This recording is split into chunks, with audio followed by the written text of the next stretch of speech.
I think they just considered. I'm older than me. All right, let's call the meeting to order.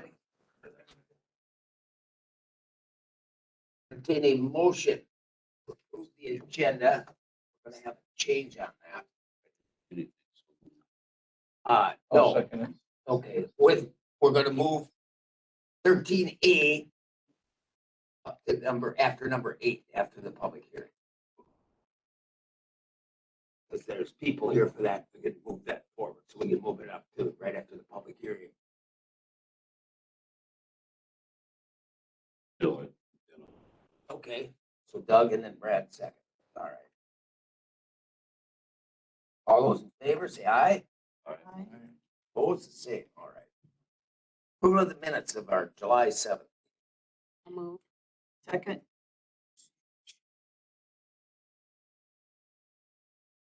If I hear no corrections or anything, so then all those in favor say aye. Opposed, the same. Conflict of interest or public comment, I guess. We'll skip 4 again.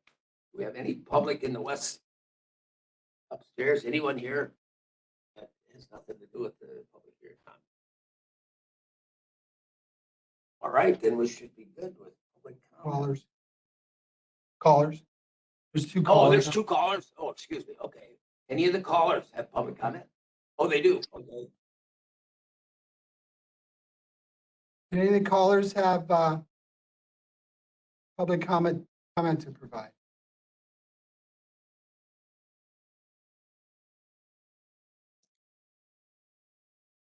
Those attending virtually, do you have any public comments to provide?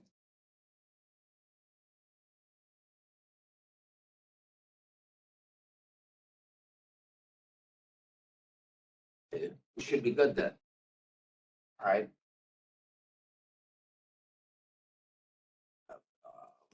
Have another advisor here, so that should be good. Number 7, Mr. Mo said his was short and sweet. Yes, Mr. Chair. For 7, the comprehensive plan, you kind of got an update on that last night at the board meeting. They had their deep dive sessions with the user groups, 8 meetings, 6 during the day, 2 at night. Alta presented that to PTAG on Monday. Just a kind of a brief overview on those. So that's kind of where the trail plan sits right now. Mo, Yes. did a lot of people participate? They had a good showing at each one. I went to the UTV one up in Frederick. They had ATV one up there.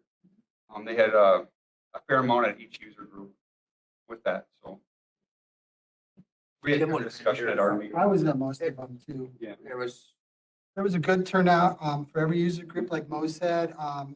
There was oftentimes county board representation there, as well as PTAG. PTAG members, the majority of them attended at least one.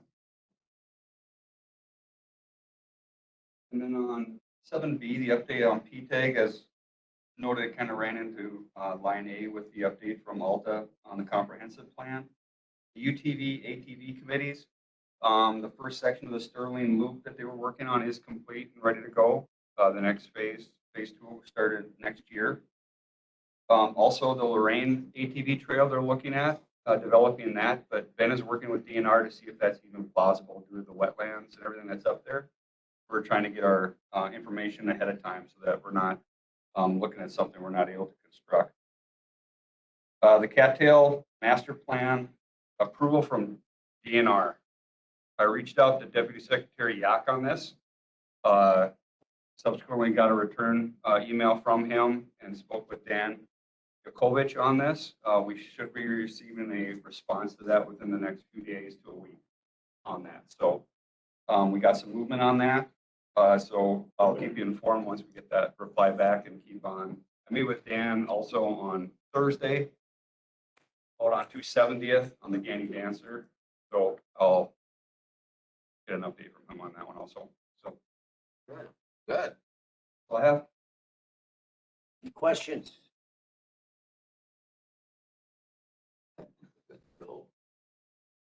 We got that. It's got 5 minutes.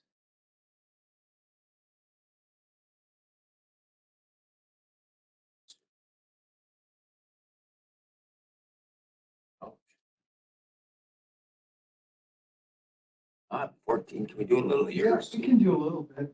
Some of it at least, and that'll keep us motivated.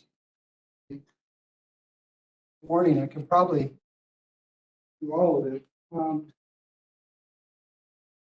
Budget calendar is out. I'm near completing every budget for finance. I think I'm meeting with finance next Thursday. I'll be representing Register of Deeds, Forestry, Land and Water, Land Information. We're keeping personnel costs flat as well as expenses. I think we're trying to keep it within 3% for expense increase for 2022. I have several additional funding requests. A couple that come to mind is, well, a software upgrade for our GIS platform. We are also looking at possibly a request for the expansion of the groundwater study. I believe Sally, Registered Deeds, is looking for additional staff person. So those are items that I'll present to finance, talk those through. You all know eventually. Come to us so we can help push it that way too, if we think it's right too. Right, I Does the think, committee yeah, put our 2 cents in and say, yeah, we should have it? We get to help you that way. right, we do need to do some education on your part or some outreach on that, so I think I'll get a better sense of where the county's position is after my meeting with Chad next Thursday, and yeah, I'll bring that to a subsequent meeting. Bring those Yeah. additional My, funding. September draft, well, I'll be presenting the first draft in the September meeting. So, The committee is, we think. yeah, we I need mean, it, or he'll we think we be don't need it, lobbying we me and need then it. I'll present it to you. Yeah, they help push it on or not push it on if we're behind it too. It would show that we need, the need is. I'll look to administration for. Overall, of the 4 departments, we're all in the black. I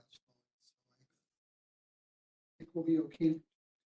As we heard last night at the audit presentation, fiscally, county is in financial good state. Yeah, it's budget season and that's where we're at.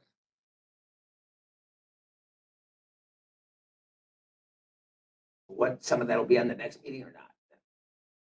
Just look at, we're gonna start, What? some of this budget stuff will be on our next meeting too, or not? Not till Uh, September. He should probably let me review them first. Okay, I mean, just as process, that's how it normally goes. okay. Otherwise, we get, Too blended. yeah, too many people get the sales pitch and then it's, cooked before it comes to me. Sure. Sorry. No, we don't want He to. likes sushi, he likes it. So it'll be, you said earlier, it'll be probably September. Well, that's when the first draft budget will be presented to the supervisors. But we haven't had a chance to start putting everything together yet. So I don't want to get it out there and have you, oh, we need this, and then it comes to me and so it kind of goes the other way. And it's this form of government as opposed to maybe what other counties or cities or whatever have done. The fees will come to the committees in August. Yeah, okay. That's the one that comes to the committees in The August. fees, The fee schedule gets approved in August. but like if we think you're underfunded or you don't have enough staff, I mean, if we're that, the committee would say land and water, we don't think they have enough. I mean, we would fight for that as a committee too, a little bit, that we need somebody to do something. We did the fee schedule back in. No, fee schedule, but if you need another person, Right, I don't know if that coincides with the staffing plan. I think that comes later in August, so is there an that comes in opportunity? August. Yeah. Yes, okay, There'll be an opportunity to look at the staffing plan in August, sure. as that's relative.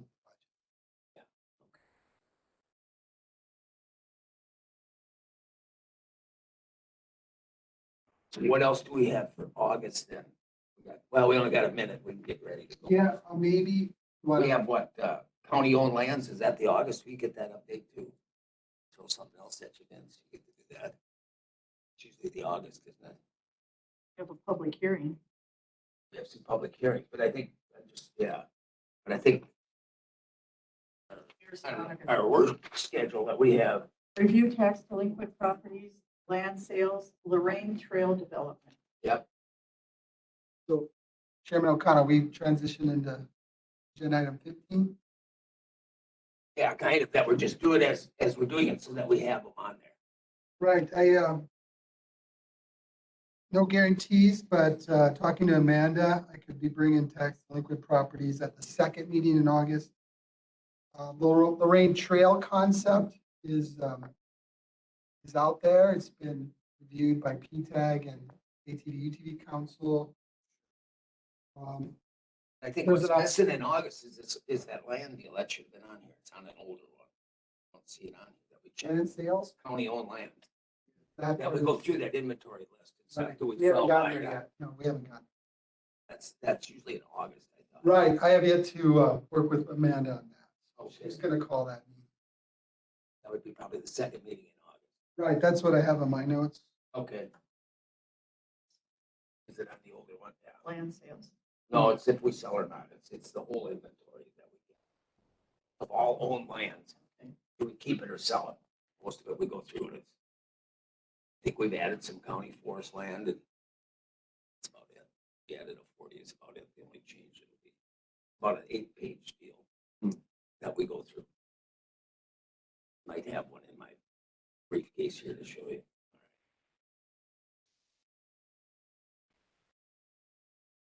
Then the rest can wait till after we argue all this stuff out. Okay. So let's Yeah, have a other- public hearing. There are other things coming forward. Yeah. We'll talk about that.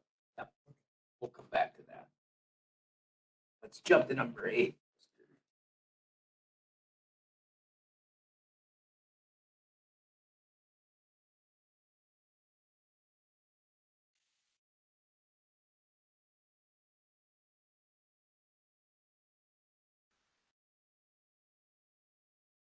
You ready?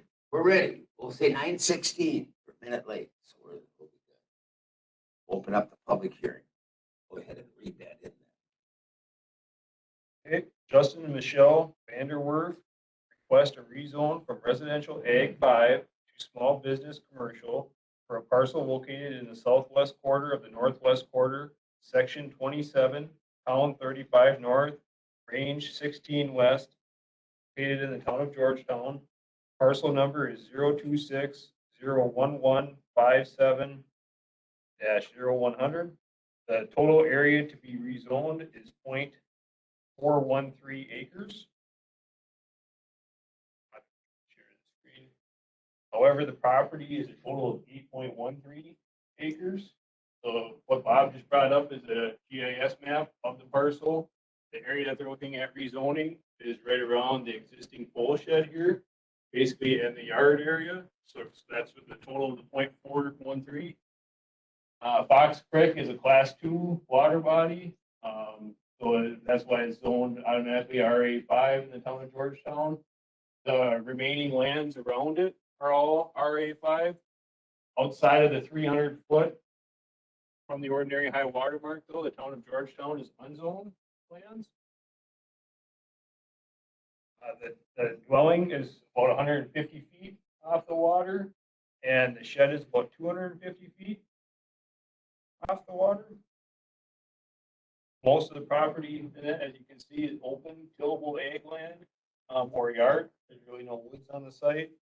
The application states that the purpose for the rezone is to operate an FFL or a federal firearms license out of this place.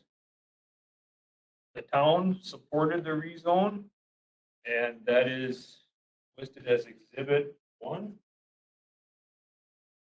Town of Georgetown board meeting minutes from November 17th, 2020. And I'll just read you the portion of the minutes that pertains to this. Justin Vanderwerf, 1972 90th Street, requested an approval for the county zoning change from RA5 to B3.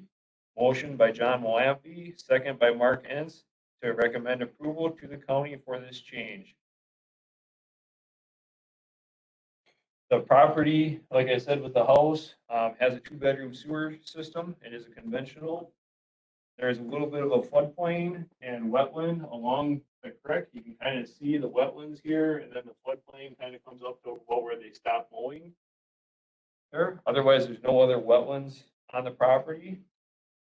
And the county has provided a class 2 notice in that to the property owners within 300 feet and published it in the paper for 2 weeks prior to this hearing. The only other exhibit that I've got is the actual copy of the certified survey map. Certified survey map 2477 just shows the boundaries of that property, and then it's got the house and the garage for the area that's being rezoned. Otherwise, we have not received any other letters of support or objection on this request. What is the closest neighbor, the next buildings, north, south? Right to the south. This place. Oh, okay.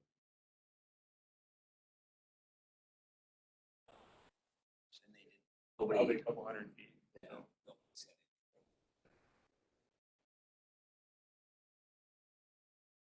Any questions? Can you explain a little more what a FFL is? So No, FFL, zoning. Oh, we're rezoning, that's right, you're not, yep, I get it, sorry. I know. basically a firearms license and that to be able to operate. And the state or the feds actually require it to be zoned appropriately. So they'll actually have me sign off on the license saying that they're in compliance with local zoning. So it's just a procedure. We've got quite a few of these in that. If they're just doing gun shows and selling guns online, say gun broker or whatever, that they don't have to do this, and that this is for when they want actually people to be able to come and pick up a gun at their house. Maybe they would do a little bit of small gunsmithing, and that falls underneath a lot of these basic FFL licenses. So there's multiple tiers, and that from just doing some gun sales to all the way to manufacturing them. So Thank you. I just wondered what it was, All right, so do we have anybody here that wants to speak for or against? Or have any comments? Or check on the callers also? Everybody's.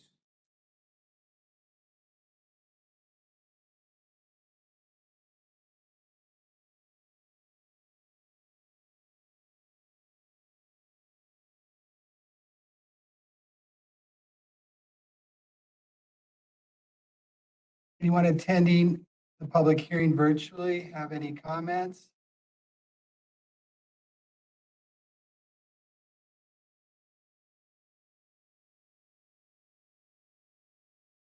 You have no comments, all right. Well, if there's no comment, nobody has questions? Questions, then pretty much we can post the public hearing then. Yep.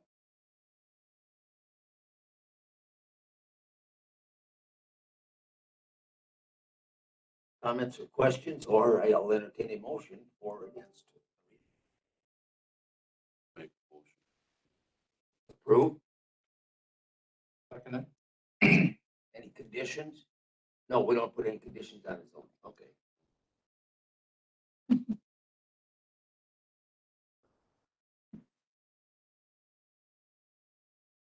All right.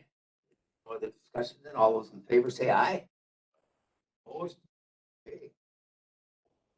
They need a conditional use permit for any of their other stuff. They don't then, do they? Okay, so they won't come back to us. and for clarification, that's resolution 3421. 3421.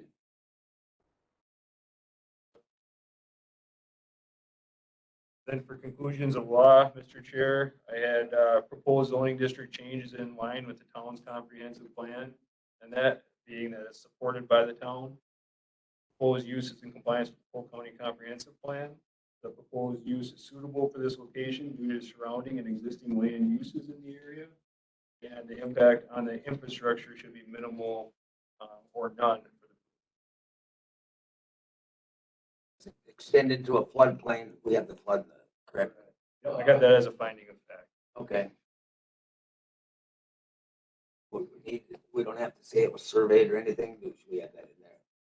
But I got that as findings of fact, that probably, Okay. so finding of fact, and basically with my staff report, property is 8.13 acres in size total. The rezone portion is 0.413 acres. Located on Fox Creek, which is a class 2 water body. Flowing at 150 feet, shed at 250 feet off the ordinary high water mark. Most of the property is ag or yard. The access is off the town road on that, which is 90th Street. Town supports the rezone. Property has a 2-bedroom conventional. Property has a little bit of floodplain and wetland along Fox Creek. And then the county providing the 2-week notice, and that, or the class 2 legal notice.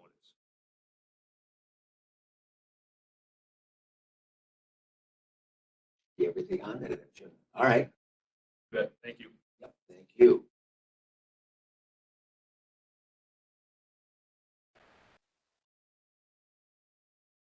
Yeah. So we're gonna move 13A, resolution 2021. Up to discussion right now. But we want to open that up. But you want to open it up and Yep. Sharon?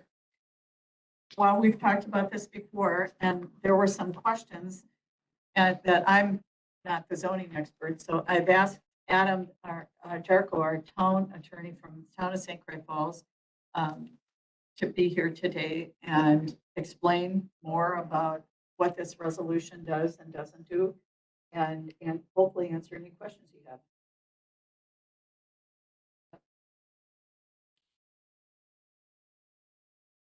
Thanks, Sharon. Thanks, committee members. Nice to see most of you. Not all of you, not Vince. We don't like to see Vince at these kind of meetings. We know there's important stuff going on then. So I just want to clarify one thing. When I am an attorney and have my attorney hat on, I'm like Malia, right? I don't take policy positions. I don't care what the town of St. Croix Falls does from a policy standpoint. That is their business. I'm just there to operate as their attorney. So I'm not the former state legislator that you guys were mad at sometimes. I'm not the political activist that you're mad at sometimes. I'm just a guy that was charged by my client, the town of St. Croix Falls, to help address an issue, much like Malia does for you guys. So just want to clarify, this is not Adam Jarko coming to you. This is the town attorney. So the town of St. Croix Falls, which I've represented as the town attorney for the better part of a decade, has had its own zoning for 30 or 40 years. There are 3 towns in Polk County that have their own zoning. St. Croix Falls, by and far, has had it the longest. Georgetown has its own zoning. Farmington also has its own zoning. The town of St. Croix Falls is easily, in my experience, and I do some work with the town of Georgetown too, but the town of Garfield, and have had clients work with the town of Farmington. So I'm fairly familiar with the zoning processes in all 3 towns. And easily, far and away, the town of St. Croix Falls zoning ordinance is the most comprehensive, and it's easily the thing that the town spends the most time. They have me go to every one of their plan commission meetings, that's once a month, and every one of their town board meetings. They have their zoning administrator come to those meetings, and it's a very involved process, and it has been for a very long time, and it works very well. By and large, the citizens of the town of St. Croix Falls are happy with the zoning ordinance. The town is very responsive to its citizens, and in my opinion, it works quite well. What has happened over the last couple of years, and what brought this resolution forward, is a little bit of a conflict between the county shoreland ordinance that was rewritten in 2018. Yeah, just recently, and the town ordinance. And the reason that there's conflict is because in the new county ordinance, we have zoning districts. You guys have had zoning districts to some extent in your prior ordinances, but the extent and specificity of the zoning districts in this iteration is more than it used to be 5, 10, 20 years ago.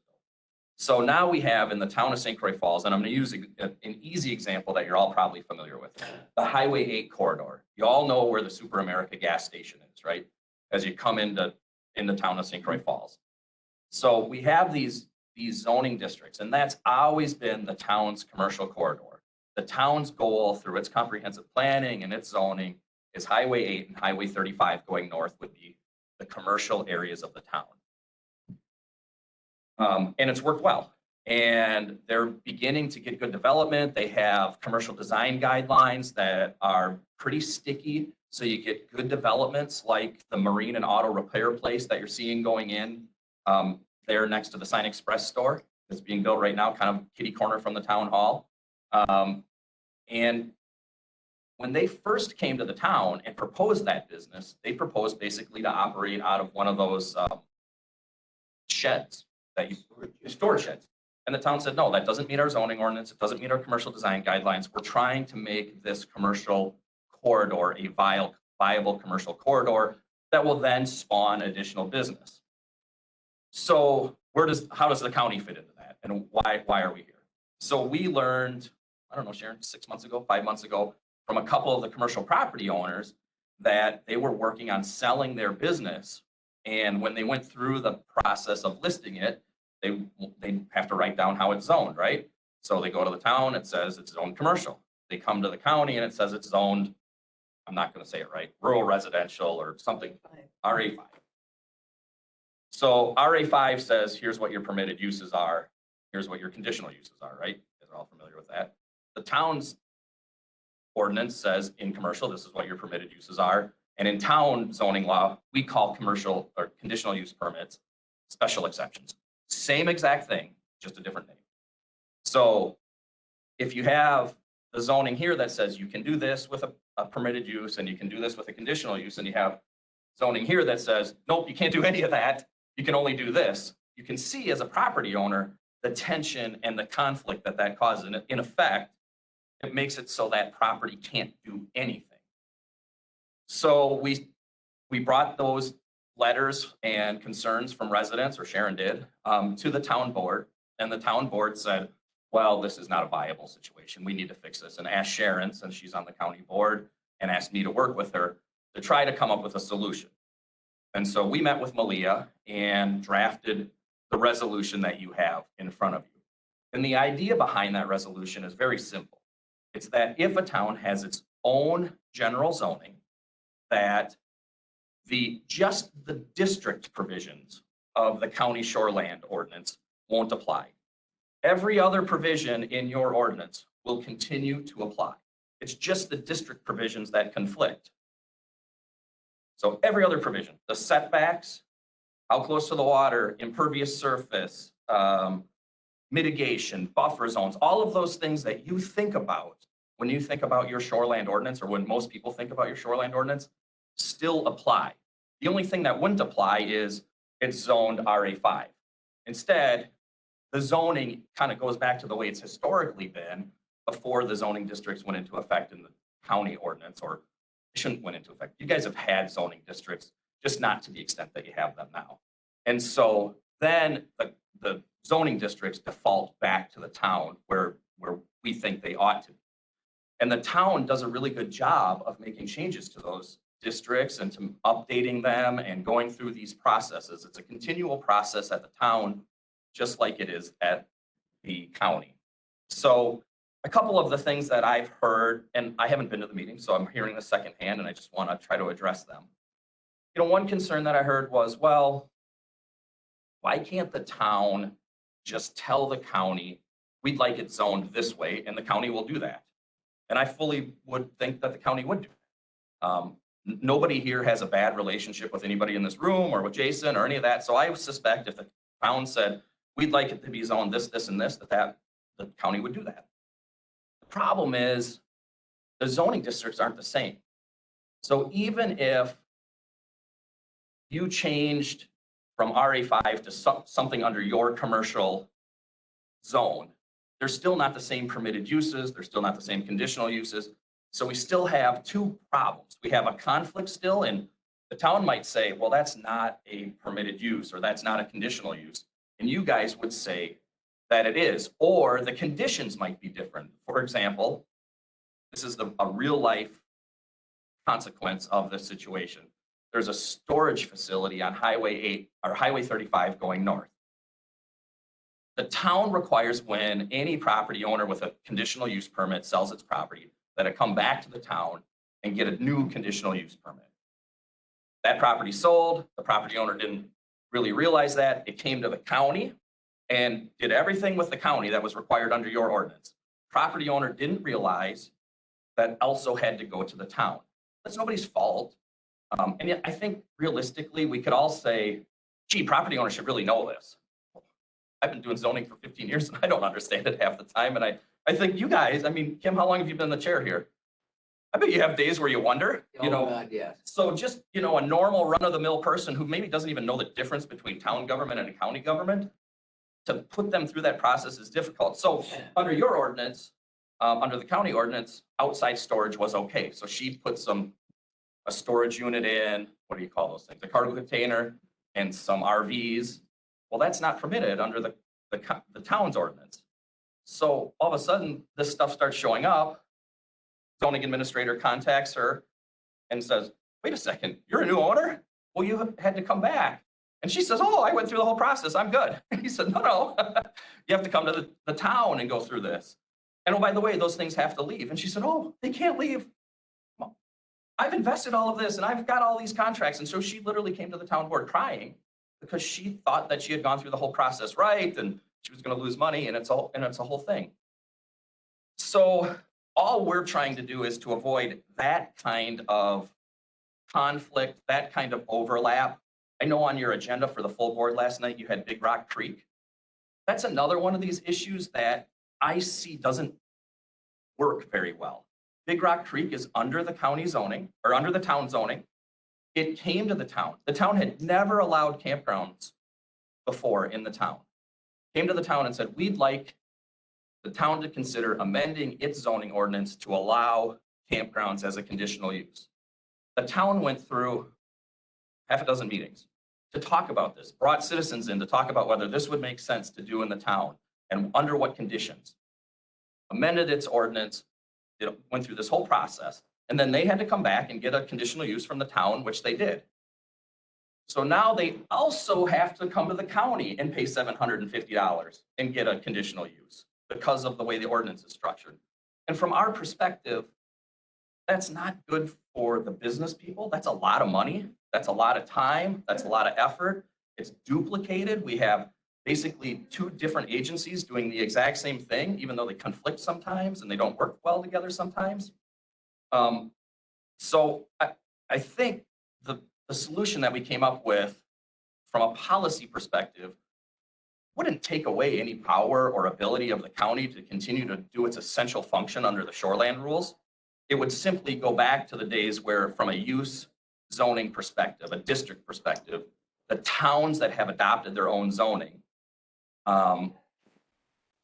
still have that ability to work with their residents. Some of you might say, well, it's 3 towns now, but every other town could get out of this. That's not how it works. Remember, in order for a town to opt out of county zoning and adopt its own zoning, the county board has to approve that. So if you thought, you have zoning? Who has zoning? Do you have zoning, Doug? So you think, so the town of Luck says, we want out. And the county board says, oh, those guys up there in Luck, we can't trust them. You don't have to let them out. The only time you have to let them out, in other words, this provision would apply, is if you did a full rewrite of your general zoning ordinance. That's the only time. Other than that, you don't have to let them out. So you retain control over who would be out. Lastly, there's been some discussion or concern of, well, you know, these towns, they might be a little loosey-goosey and maybe they want to enforce their ordinance, and that's fair, right? We all that have dealt with local governments know that sometimes some of them are a little loosey-goosey. So actually, Malia and Sharon and I worked on some language this week that the town is very comfortable with, that would allow, if the county felt that the town whatever town it was, wasn't following the ordinance or doing its job under the ordinance, that the county could step back in. And we're fine with that. All we're trying to do is make this work for the businesses and residents in the town of St. Croix Falls. And right now, it's just butting heads and it's not working. So happy to take questions. Thanks for listening. So my first question is, are we overthinking this? Can we take and say, okay, on St. Croix Falls, you have your own zoning, your districts, everything, boom, put it on our map. We're from the state, we have to do the shoreline. We're an arm of the state. We can't relinquish that power. We have to keep that. But if even in an overlay or anything, they should be able to take their town, put their own districts on it. Anybody comes up, boom, you go to their website, not the counties, and it's their districts are on that town. Same as Garfield and Farmington, so that if you went on the internet, boom, you plugged in there, it says, go to them for zoning.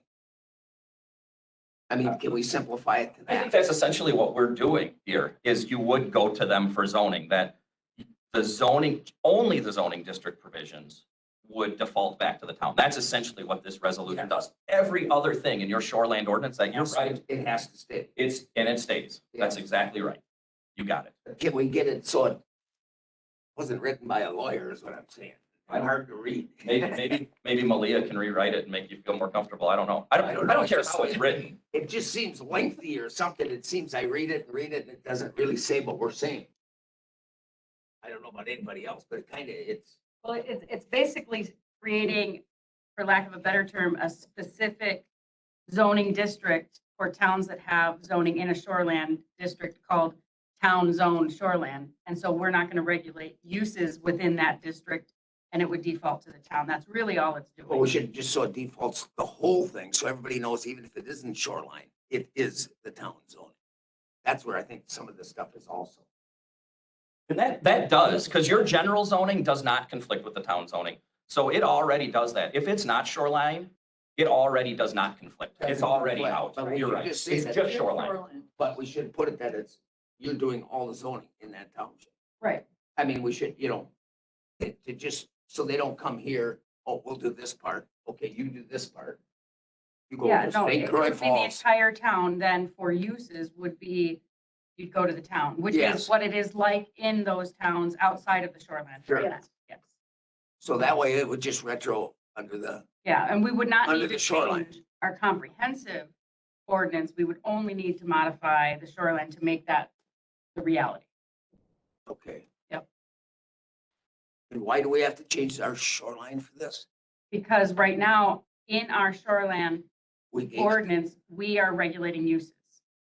We are regulating uses and creating our own districts, just like our comprehensive. But if they change, if the districts are theirs and they're already underneath there. Right. We didn't change those, did we? Because the town gets to do its own zoning, do they not? It does, but they conflict, and that's the issue, because you guys have districts. So it would They be can- anything overlying is only St. Croix Falls, so not the town. You got it. That's what we're trying to That's say. exactly what this says. That's Yeah. exactly what we're doing. Yeah. Yes, sir. But it That's the doesn't, whole point of it. I read it and it doesn't quite say that, so I don't I know. totally get it. I would defer to the Clam Falls Legal Department if you need a little. He's ready to help, but if you read this, does that jump out at you that that's right? It doesn't, I don't think so. It's, is it too wordy or something, or what is it? Just read it again. You know how they I'm made, trying to get it simple, so it's. So what you boom, can, boom, boom. yeah, what you can focus on, O'Connell, is on A, line 26, that underlined, Yeah. except for land located in a town that has adopted its own zoning ordinance. That's what we're adding to say, this is true, except here, and that's it. So really, it's that underlying. Yeah, but it just Addition. doesn't seem that simple. It seems like So it's the a only- simpler process. the only thing we're changing realistically is the underlined words. We're adding that Right. to say that in this case, St. Croix Falls has their own zoning. So when I would look at the map, it would automatically tell me, even on the county website, go to St. Croix Falls, go to Garfield, go to Farmington. Right. It wouldn't That's what say, I'm shooting at, come yeah. and see Polk County Zoning Department. Right, and when Adam, Sharon, and I got together and talked about maybe this additional sort of coverage in case the county has concerns about a town actually doing what it's supposed to do when it has its own zoning, I did meet with Bob and Jason and talked about that. And I don't know that they felt that that was Necessary. they thought that that might cause them to have to become experts in the town zoning code. You don't want to be an expert in town zoning? So I don't know if that would make staff feel more comfortable or more burdened. But I think But it's an option. that's up to the town voters at that point. You know, if St. Clair Yeah. Falls, if the voters think that the current board is doing a really bad job of zoning, they should go vote them out next time, or, Yeah. you know. Yeah. Yeah, sure. Or change. Yeah, or change them. Yeah, but I don't know how you, but I'll say I I'm agree trying to get with it, 'cause Kim. It doesn't, 150 it doesn't jump out, the underline does not jump out at me and say, go see St. Croix Falls. Yeah. You know, That would be more of the practical, most folks don't pull up these ordinances and go, oh yeah, now I know exactly what I have to do, right? Yeah. So as long as it shows on the map, there would be a practical consideration where on our website, on the zoning maps, on the town zoning maps, when the phone calls come in, oh, you're in the town of St. Croix Falls.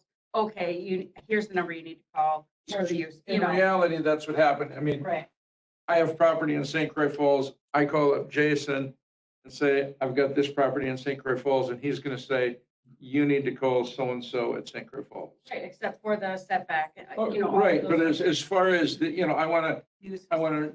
change my use, it would be, here's the number to call at St. Croix Falls. So have we thought about the process, though?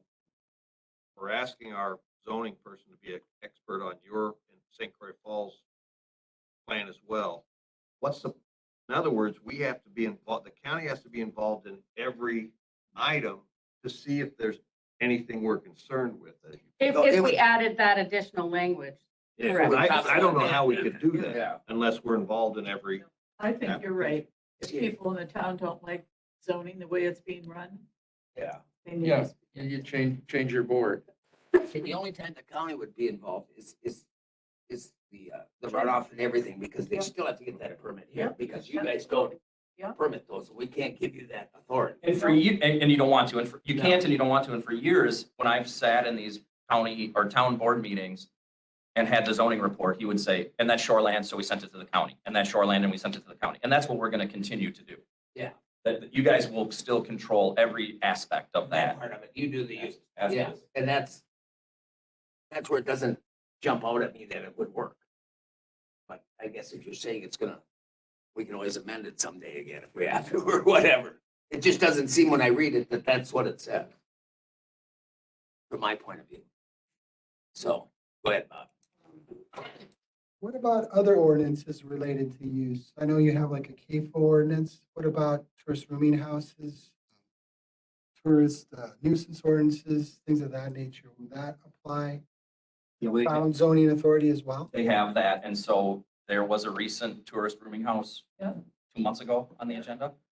And again, that's one of those things that went through both, and it was tricky because county has its rules, right, related to tourist rooming houses. Town has its rules, and they kind of do this.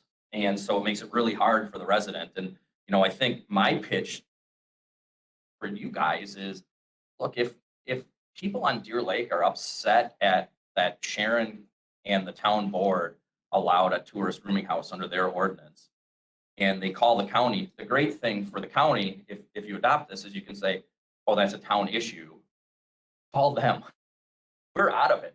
Call them, leave us alone. So again, if this was to go forward, town zoning staff would regulate and enforce those other use ordinances. Already does. Has for a long time. What about the east side of Deer Lake? I mean, that's outside of, So then it's. As you guys know. then it's- Are they under county zoning? Well, it wouldn't matter. They're under that shoreline ordinance, so yeah. Sure, but they are now. but there's still gonna be some confusion there for your Deer Lake. It shouldn't be too bad because what would happen, the first thing that happens is a property owner calls into the zoning department. And he says, okay, I'm located here and I want to do this. Zoning administrator pulls up the address and says, oh, that's town of Balsam Lake. They're zoned by the county, call Jason. That's kind of historically the way that this has worked. So also too, that would, in these conflicts, don't you take the most, Restrictive. the most restrictive one would override the other one right now? Basically should. Well- Is that how it's kind of stated? That's the way that it would continue to work with this being, if you pass BNS, this. if it's all. Because for example, let's just say that the town said that you had to do something with respect to building on a lake lot that was more restrictive than the county. It doesn't do that, its ordinance does not play that game, but let's just say that it did. Yeah. Then you're right, they would have to follow that. This would take some of that out too then, because you don't have the same use, like you said. It would just be the district provisions that it would take out, all of the setbacks and mitigation, all that would. That all has to stay because that's state. Okay. Would there be any value to add some language to the resolution about the town regulating and enforcing zone ordinances related to use just outside the district? That's what we had talked about. The town has no, I think, I haven't asked the board, but I can't imagine they'd have any objection to that. I think Vince's point was, well, then what? Are we gonna have Jason have to become an expert in the town zoning? So Yeah, I could see an issue where a citizen would go to the town and say, hey, they're violating their conditions on this special exception. And then they would come to the county and go, well, you have this in your ordinance. And so then county, you need to sue the town. I could see there being a can of worms there with that dual layer. And that makes sense, especially after our conversation. one of the things that you could do, and I'm just spitballing this, Malia, is you could have kind of and we do this with special exceptions in the town, kind of an automatic review. So let's just say that you started getting complaints in the town of St. Croix Falls from residents that the town is not enforcing its ordinance or it's not doing what it's supposed to do. You could put in your ordinance, I think, a trigger that would say, if that happens and we get these complaints, then this committee will automatically review this section, this provision, and maybe decide to nix it and go, I just would hate that to become a Oh, stick for some yeah, ticked off neighbors.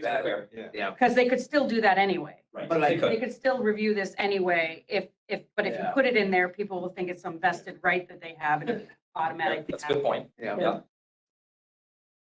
So maybe like Bob said, we should refer that they enforce all their zoning ordinances just to maybe get that out there better, education wise, but put it. Well, maybe putting something like the county has confidence in the towns that they will continue to, in good faith, enforce their own, without saying that this provision is contingent on.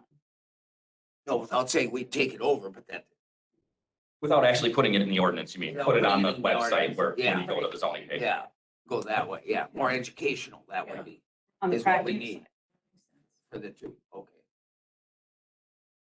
But this is the best wording we can get to make it. Say, Supervisor O'Connell, if Adam and Malia agree on something, We got two lawyers agreeing we're in the middle. It feels like Jeff Fugy's here. So, Those are fighting words. your faces. that's it. You're getting Joe next time. That one had to come up, yeah. Okay. Just another example of the one, I was just talking to Adam about this earlier.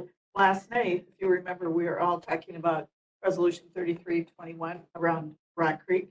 And it has the sentence in there, whereas the town board of St. Croix Falls has approved said district change. Town of St. Croix Falls doesn't know anything about the district change. It's a county district change. That really, the whole sentence we had talked about saying consistent.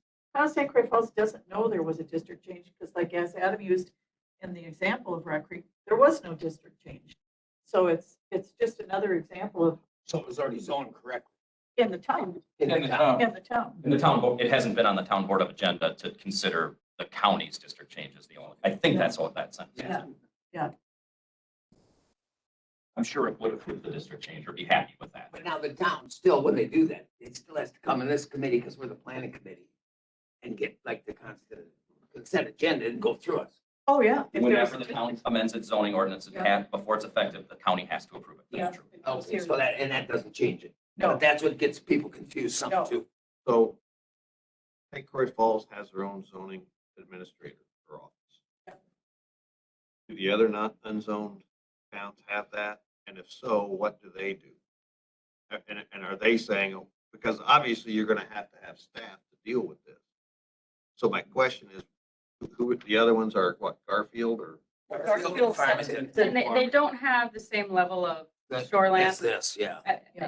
in there, so it's not gonna, And we did get a letter supporting this change from the chair of the town of Garfield. And Farmington hardly has any shoreland, so they weren't as, They were too worried. yeah.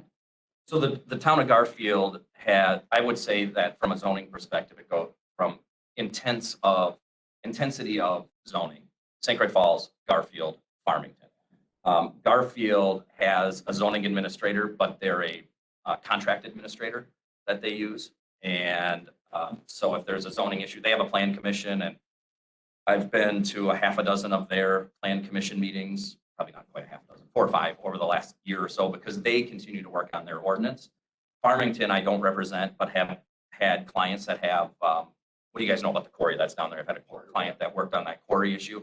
So I've had occasion to work with those guys, and, you know, I don't think that, I could look at the map, but I doubt that this would impact Farmington at all. I don't think they have shoreland there. Maybe a few little ones, but They got a few ponds and stuff. very, very little. So it's mostly St. Croix Falls, a little bit Garfield, and then very little in Farmington. So at the end of the day, this resolution is just saying that it doesn't go through the county for the use and the special provisions, the district and the use, correct? Just the district, correct, which controls the use, yes.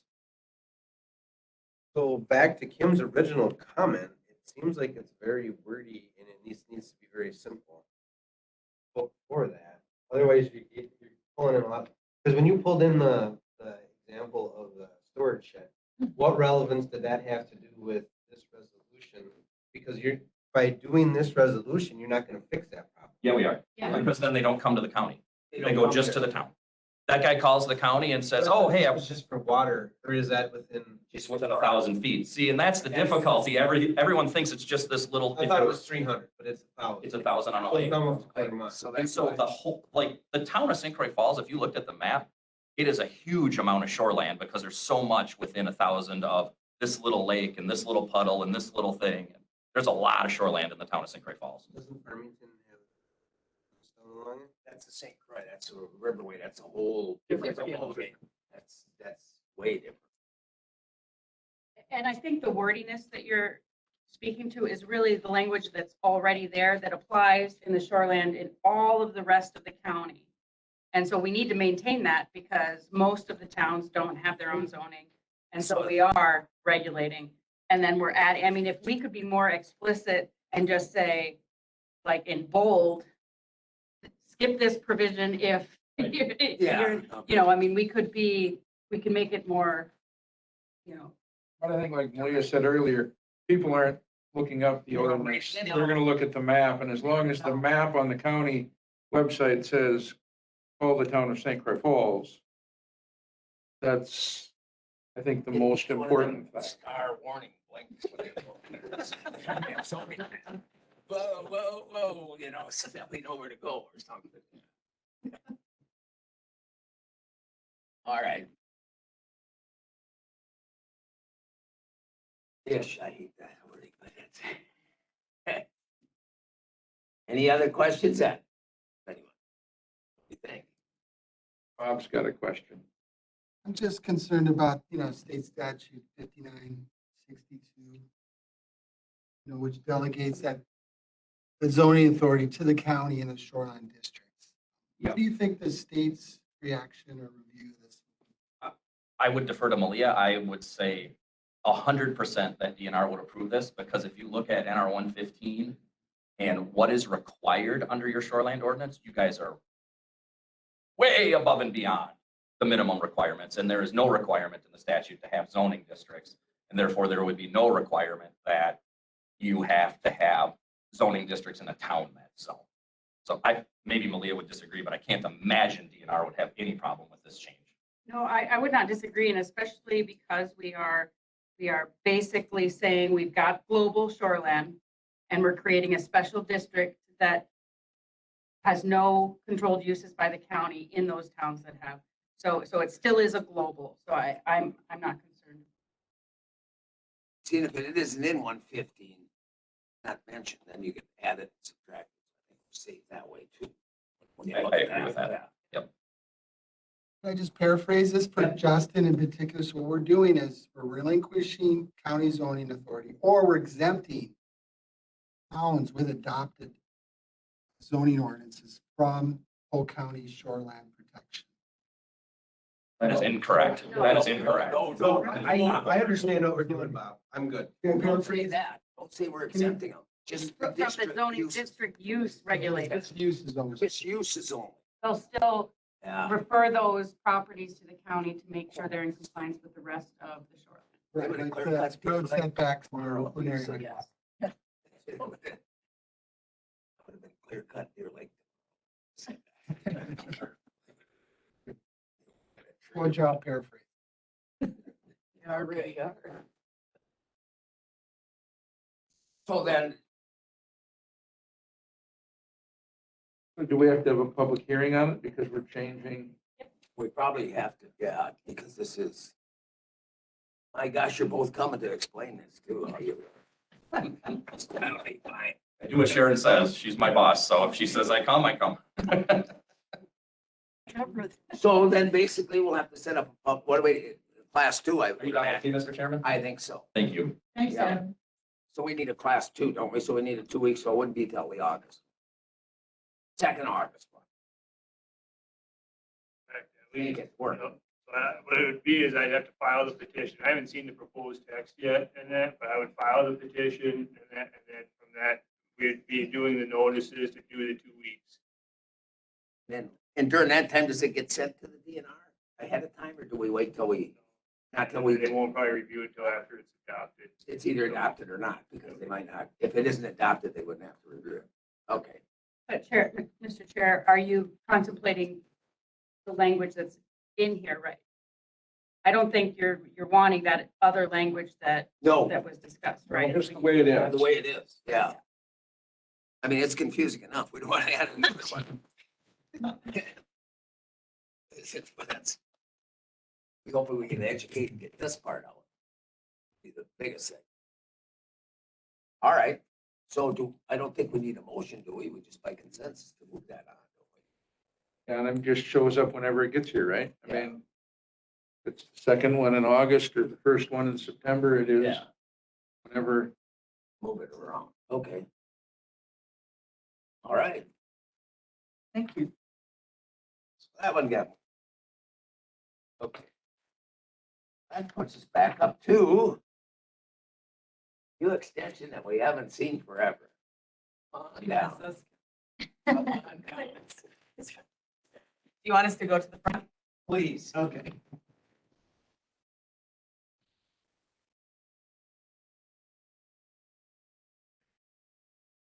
You're not over yet. We come public hearing. Sure, introduce yourselves, please. All right, so I'm Kristen Bruder. I'm the Area Extension Director for Polk, Pierce, and St. Croix counties. I know some of you are actually, all of you. This is Heidi Johnson. She's our she's our Institute Director for Ag. And so she's down in Madison. I've asked her to come and join us today. You want to say any more? Sorry, Sure. I didn't mean to. Yeah, no. Yes, I direct the Agriculture Institute for Extension. So I work on our statewide programming and our statewide staffing. So that's why I'm here today. So we wanted to present to you an opportunity for ag, as you all know. And the reason why we're bringing it to the Environmental Services Committee is because if you remember when extension was moved to the General Government Committee, anything ag was asked to come back to the Environmental Services to give you all an opportunity to kind of chew on it and discuss it and agree to it. And Supervisor Olson said he's going to behave. Anybody was at the other meeting a few years ago, So, I'm gonna hold him to that. Hey, I just want to know, the other guy that caused trouble, this is his son. So I'm not, he doesn't have to be nice. That doesn't go in the family. That was a family fact. So as you recall, a few years ago, we were in a partnership with Barron County. It was a 75% Barron County educator, 25% Polk County educator. So it was shared between the two counties, though we were at 25%. And so that was Becky Schley. She was here for about 2 years, maybe. Maybe, I think it was like. Year. And so Becky left that position at that time. It was about when, a little before when COVID hit. And then we were put on a hiring freeze. And we are also taking the opportunity, Heidi took the opportunity to take a real hard look at agriculture in Wisconsin and how we're set up. And so Heidi is here to present to you what she's come up with in terms of an ag staffing model that I think will be palatable. I've listened to all of you over the years in terms of, what ag is in Polk County, what is needed in Polk County.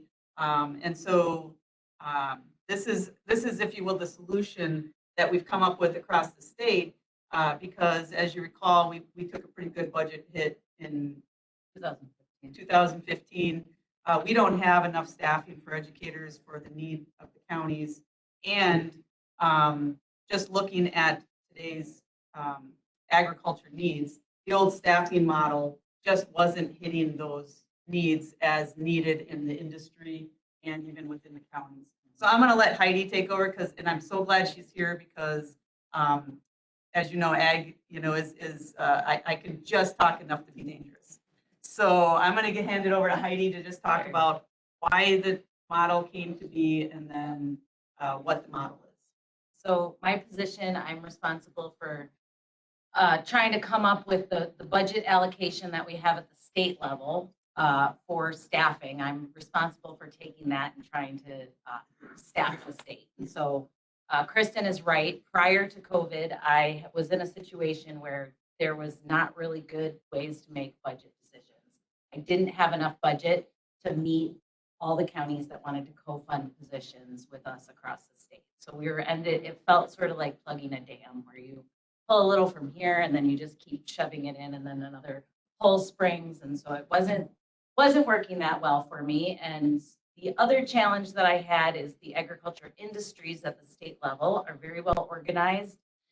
And we meet with them regularly to talk about extension work. And we had been hearing for a while that they were concerned about our relevancy to the industry. And so if we look at staffing for agriculture, Extension's been staffing almost the same way for about 100 years. The whole time we've been here, agriculture has changed a lot in that time.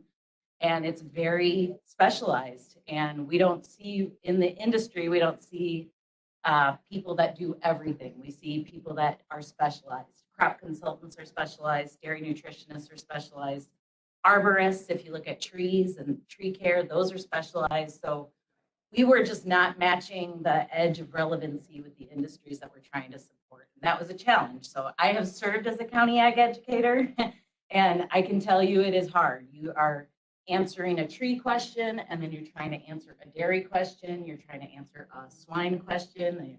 So it is very challenging to be able to cover all of those things. So when COVID hit, I took my chance to say, we're on a hiring freeze. We can look at the whole thing and kind of wipe it clean and think about what makes the most sense statewide. So what we're proposing is that we want to have more specialized positions that are layered across the state. So counties don't have access to just one person, they have access to multiple people that have a specialization. For what we're asking counties to co-fund with us is dairy and crop positions. So dairy and crop production are the most dense production agriculture production across the state. Things like beef are a little more diffuse. So for dairy and crop production, we're asking counties to co-fund those with us, and we would have people that work at a bigger geography. So rather than working just one county, we have a dairy educator and a crop educator that work more like 3, 4, 5, 6 counties, depending on where we're at in the state. So I can get into our specific proposal for this area. We're proposing a dairy educator and a crop educator that would cover Polk, Pierce, St. Croix, and Barron counties. And part of the reason we're moving into this model by evolution. We are not firing all of our staff and starting over because we don't feel that's a humane way to go. So we're taking opportunities where we have vacancies in the state and we're looking at trying to implement the model. We happen to have 17 vacancies in the state right now. So you're not the only area in the state that we're doing this. We've lost a lot of staff over the last couple of years. And so we have an opportunity to try this in multiple parts of the state. So we're doing it down in southern Wisconsin and then also in northeast Wisconsin. We're implementing this regional model where I think I hit all the high points. Yeah, so as Heidi was mentioning, so those are the co-funded positions. So if you remember our co-funded positions, we have a flat fee across the state for each position. That flat fee is for each educator, and that is a co-funded with the state. So this year, the flat fee is a little bit more than last year. There's a 2% pretty much cost of living increase, just as you would see with staff, county staff. So there was a 2% increase. So that flat fee is $43,600. So what that boils down to then is with 4 counties coming in with 2 full-time educators, that would be 50% of that, or a 0.5 investment. So what you're looking at is $21,800 for the investment of those 2 educators. Plus, as Heidi probably will get into a little bit more, is that access to additional. So when you're looking at beef or you're looking at financial security on the farms, those kinds of other specialties, you have access to those as well throughout the state. And I'll let you speak. Yeah, I more didn't of that. cover that part. So the other part of so we're staffing dairy and crop at a more intense rate with these smaller regions. For things like business development or farm labor, we're going to be hiring statewide positions that will help support those things on obviously a bigger geography of the state. But and for beef, swine, I'm trying to think of some of the horticulture. We're going to be working on doing some horticulture staffing at the state level so we can handle some of the horticulture questions that we get at each county. So we're going to be looking at, trying to hire those positions. We will be hiring those positions, and those will also be of support to all the counties. And those would be At no fully cost. state funded. They're state funded now. Is there additional cost when we ask for specialty things? This cost covers this? Right, so those you're just covering the fee for the 2 educators, and just as a taxpayer in the state, you have access to all of those. So now our biggest thing right now is the CAFOs up here. How can you help us? What can we, I see you got 28 things on your list. What would jump out that would help us there? Tell me more what you mean by. Swine CAFO thing up here. We just added one last night. 60, 70 people fighting it in Gwinnett County and these other counties. Yeah. So right now, So- that is the hottest egg thing we have going. Sure, yep, and we hear that. So the concern often with CAFOs, I don't know what your concern is in particular, but often there's water quality concerns. Air, everything. Pretty Yeah, much. so we recognize water quality as a major issue facing both our farmers and society in this area. We also have several positions in the model that will be working on water quality. So we can provide the data. I will tell you the data on CAFOs isn't completely clear. So you could look at research on both sides. You could look at the high regulation of CAFOs and how that could lead to better water quality implications. But there's also roads, and you mentioned air and the consolidation of the industry. I mean, there's all those other things that play into it. So, our role as a university is to provide the research, and then we let communities be able to make decisions about how they feel that works in their community, and we will continue to do that. So in here somewhere, you would have some research that we could call and say that about the water So our positions in the state, they do outreach and education. So we also have an investment at UW-Madison in researchers, and we have researchers that work on various aspects of that. I can't tell you they're going to work on something specific that you're going to be able to implement, but yes, definitely. I can tell you everywhere I go, every conversation I'm in, water quality is one of the biggest things that I hear coming out. So it's a big focus of the university, especially parts of the state that have nitrate and groundwater issues and erosion issues that are leading to other implications at the society level. So we're well aware that those are challenges and something that we're going to be really focusing on over the coming years. So with this, so when you're looking at the actual cost of the position, you had a 0.25 in the contract based on the relationship we had with Barron. So we're not looking for the entire 21,800. And because of some other changes that I'm making within the staffing structure and extension, it actually would not, we're not asking for additional funding.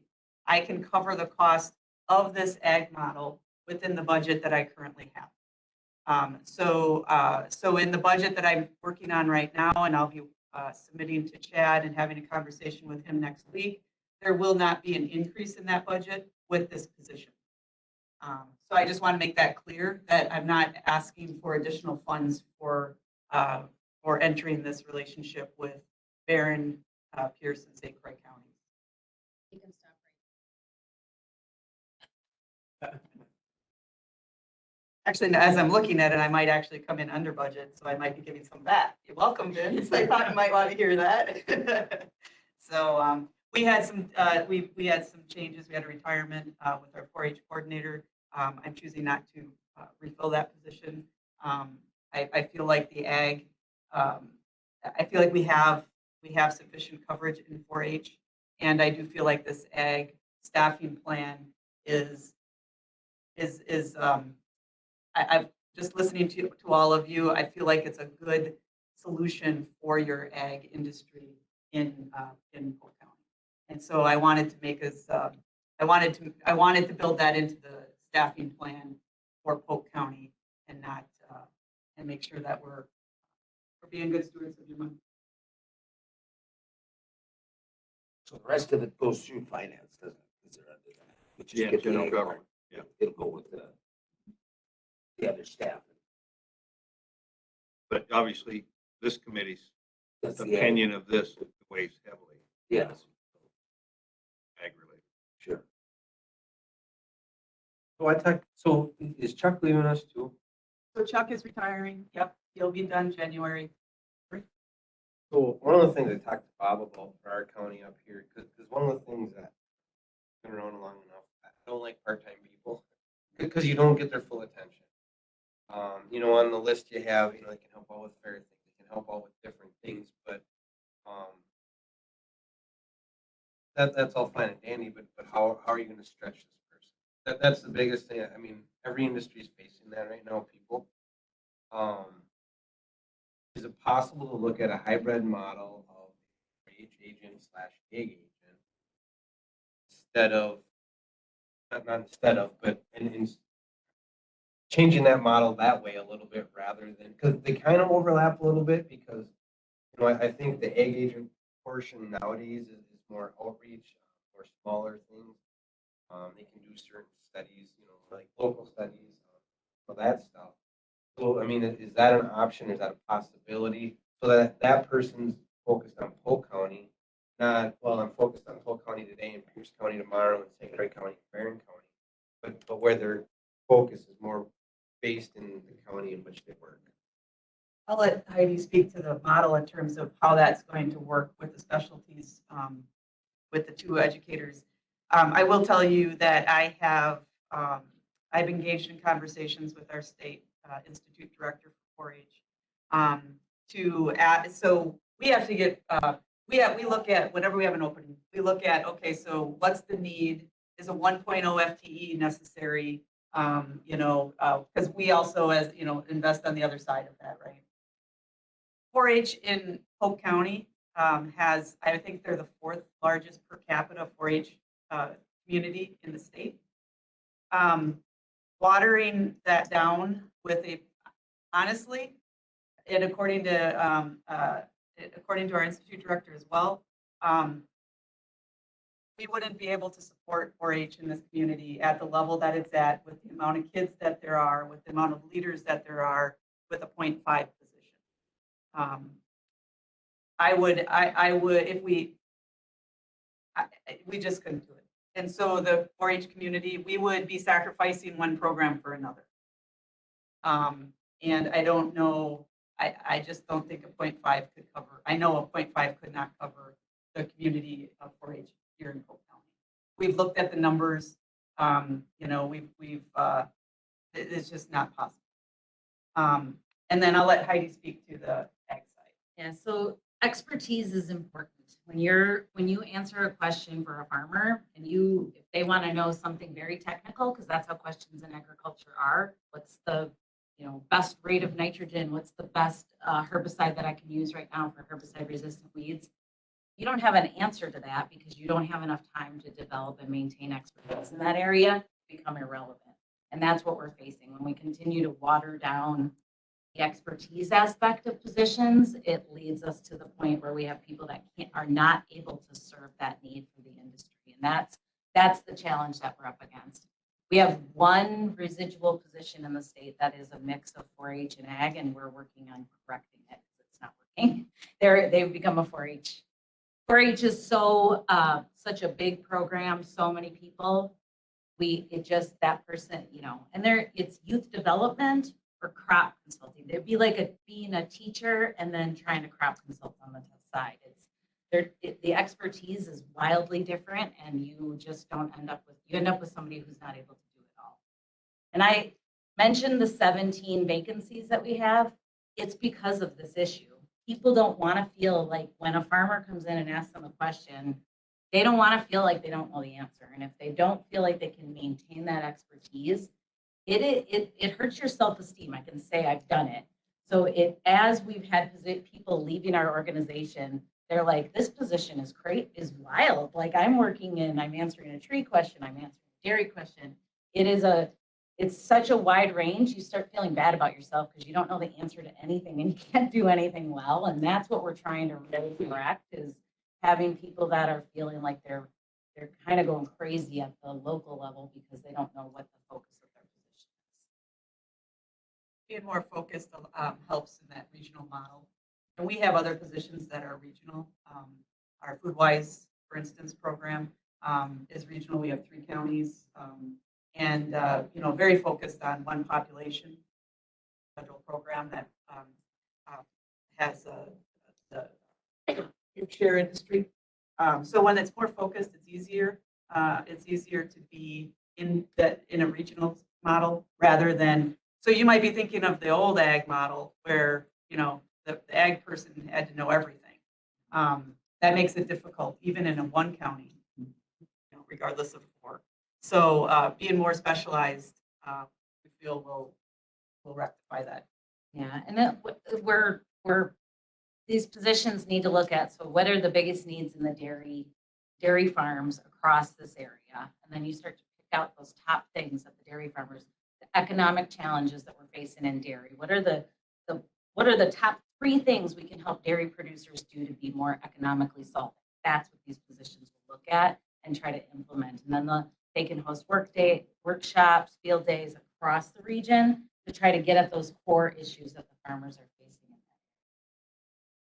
So Chuck, is you're replacing somebody in the 4-H full time? The state has agreed. We haven't engaged in the county conversation yet. Okay. So I think But that's probably Vince is probably the first to hear of it. Sorry, Vince. I've been feeling, yeah. So, but yes, we'll start that. We won't be hiring until January, so it's not an on fire issue right now. But Yes, it is. It's budget time. it's budget time. Yeah. So I do have that position in the budget for next year at a 1.0 when I present to Chad. So at that time, that could be I think discussed. that helps out with it. We'd have Right, full- but anybody's not gonna have any support staff, because when Eileen left, or Eileen. Well, we have Carrie Hill for our support associate yet. So she's, it's not, so Eileen was between St. Croix and Polk, so we shared her between two counties. And so I think we've also developed a lot of efficiencies in my tenure here in terms of how can we work across our area better? We have the same program, so how can we work across the area better? And so I think we've created enough efficiencies where replacing Eileen, although, I mean, it's obviously going to cause us to make some changes within, but I don't think that the 4-H community will feel it as much as maybe we will in our office. So I think those changes, it will work out.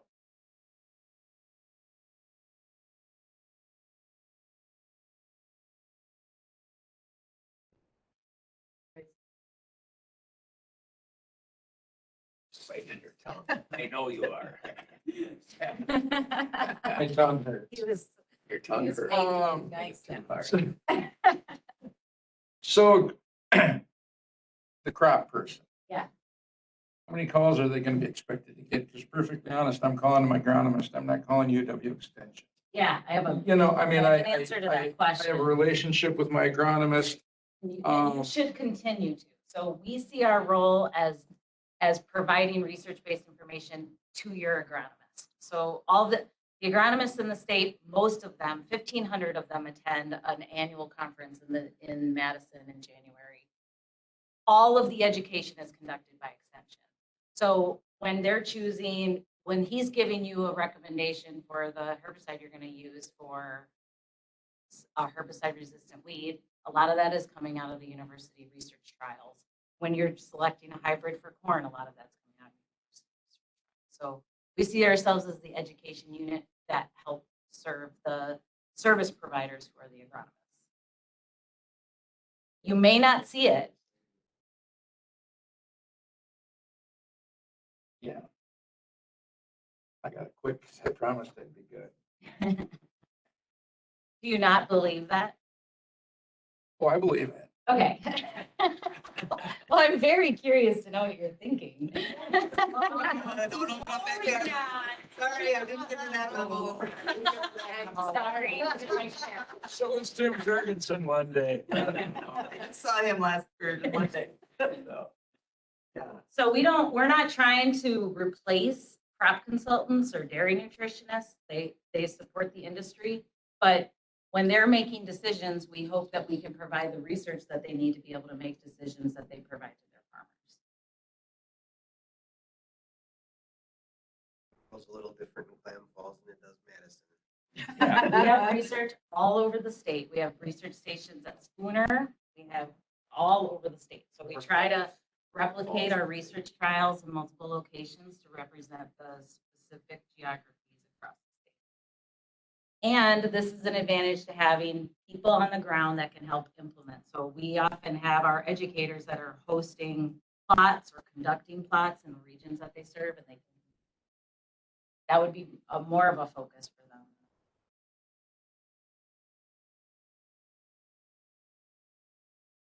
So we just wanted to come in and give you a update, I guess, if you will, on where we're at with that ag staffing model. I feel like this is a good solution to some of the concerns that we've heard in this county in particular. So at this point, if you have any other questions, we'd love to entertain those. Bottom line, about 21.8 is what it cost us. That's what it costs in the budget. So it'll be a difference of about $11,000 currently. Because you already were investing at a 0.25 level. Sure. So, the additional investment is 11,217. And as I mentioned, I can cover that within the budget that I currently Okay, have. that's what you're going over with Vince, with go to finance. Yeah, so I won't be asking the county for any additional funding. So how long before these positions would be either filled both within those 4 counties? We have a person focused on dairy in St. Croix County right now. He's interested in being a part of the model, so he would serve in the dairy role. We are That's gonna. Ryan's theory. Yeah, Ryan. And he was here before. Yes. With the same. And, yep, he's been in extension for a long. In this county. And then we would hire a crop position. We're actually moving forward and trying to get a crop position going right now. So whether we sign on or not, you're moving forward with this model. This is the solution for ag staffing across the state. So this is the new model moving forward. If you choose to invest in it, then we would cover Polk County. We can't do any of the hybrid models that we've currently been doing to try to Band-Aid fix, if you will, until, we had someone like Heidi come in and make these tough decisions and develop a staffing plan. I'm personally excited about it because supervising people in these positions that were, feeling like they could, that's why, one of the reasons why Becky left, she just felt like it was too much. And so I think, so moving forward, this is the model, and choosing to invest in it at the forefront, certainly what we're offering Polk County, is that initial investment, investment into the model. The other question is something like Johnny B kind of wants for the ag deal. This would cover them have a regular. Yeah. Group, would you? This would be Exactly. the one we could They show might them this be list. an option to who could give us the expertise we need for Yes. the topics that matter to the Yeah, county. if they come up. So how would the officing situation work? So having covering 4 counties 5 days in a week. Kind of walk us through that. Is that a day a week in a county? What does that go? We're recommending not doing that. That ends up people driving around a lot, and people in cars aren't working. So we're trying to keep people from driving all the time. We've done a lot of those things over the years, and they end up with people just spending lots of time in the car. So we're going to have a home office for each one. We're trying to leave home office a little bit flexible so we can get the most candidates that we could possibly get, and then try to negotiate once we have a candidate identified and we see where they want to live, and we can start to negotiate with the county. So we'd have one home office. We're going to ask each educator to plan their year. They plan a year ahead and plan out how they're going to spend time, how they're going to spread their programming out across the region. And so hopefully you see programming happening in each county where they might not be sitting there every day. Pierce County in particular asked, like, could there be, could they come once a month and be there to meet with farmers, and I think that's definitely reasonable. We just don't want to see them one day a week trying to get to every county, because they're going to just be doing a lot of driving. So we have found this year we can do a lot with technology. So we can do a lot with phones and videos. And Just caution yourself. no, we recognize that, and so they could go to in-person programming. But as far as farm visits, we're just going to have to do a lot more efficient with those. Not everything requires a farm visit, and we'll just have to be very strategic about how those take place and try to use other methods. And even in my position, I know my position is fully state paid, but I cover 3 counties, Polk, Pierce, and St. Croix. And, it's a little bit more challenging on your calendar, but, a lot of times it's, okay, can I, I'm going to be here for this meeting, and then, hey, I'm going to plan this, and this.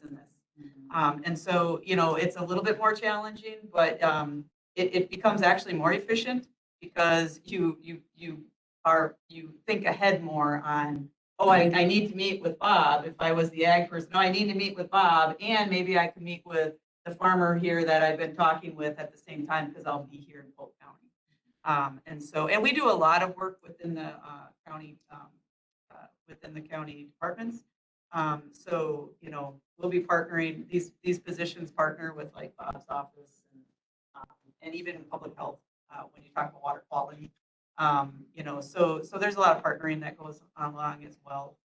Well, even on the FSA side, I think that's some of the things we hope with. I mean, somebody that can help us, there was a program last year with quality loss, stuff FSA can't give you, he can't tell you what to do, but that's where that.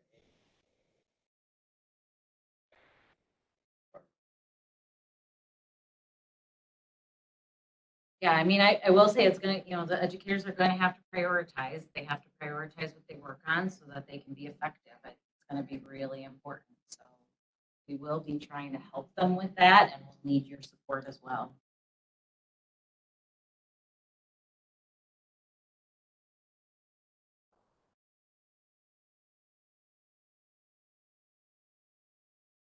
Good to go. Well, Thank you. Thank you. Good to see you all. Yeah. They're stealing a pen. So you want, Go ahead. at the end of the, kind of a consensus, do you think we would like this or not? Is that what you're asking us? Yeah. Kind of is what, Chris has been talking to me about it a while. It seems to me to make sense. I mean, I like the idea of having specialists, and we have access to more this way. sure. And I think your question, Mr. Wood, was good, but I do agree, having dealt with Extension, Regional Planning Commission, whoever, from my mind, what happens a lot of times is we need them right now, or we have an important topic and they can dedicate that time to us based on their schedule, as opposed to, well, I can only be here Tuesday, I gotta go here Wednesday and here Thursday. Yeah. It's like, let's work together to prioritize that. And it's their responsiveness is important, and they know they have to deliver for our top issues, to maintain the relationship. And some of that is on us too, making sure we're utilizing what they're offering, Yes. because And that expertise, again, combines with what Mr. Bonneprice was Just asking looking for. for a lot of Because we're these. talking about how are we going to create this big committee that has every farmer in the county's interest represented. And they can't do it. It's been 100 years. Yeah. It doesn't work. And found out. they would have experts that could tie in with our farmers, I think. With They specific would know. things. If I said I need somebody to talk about dairy, they would say, we know some farmers in the county who are good at dairy. Yeah. Or crops or hemp or whatever. Well, this is what we should save for the show. Yeah. This list. Yeah, that's just a list of Start. staff and I brainstormed on how we can interface with Extension. That's what John was looking for. There's a lot of that, and as, I don't want to say our county transitions, but as dairy farms become bigger and less of them, we're getting more what they term flashlight farmers and things of that, and that's where honestly, sometimes your biggest competition selling mineral is the non-user. That's where you can provide workshops and show some things of value on the beef side. I don't know who the beef specialist is. Still retired? We don't have a beef specialist anymore, so that's one, we're gonna be hiring one. A beef, we don't have a researcher at the state level anymore. The College of Ag has disinvested in a beef specialist, so Extension is starting to try to fill that niche with a statewide outreach specialist. So we've really, yeah.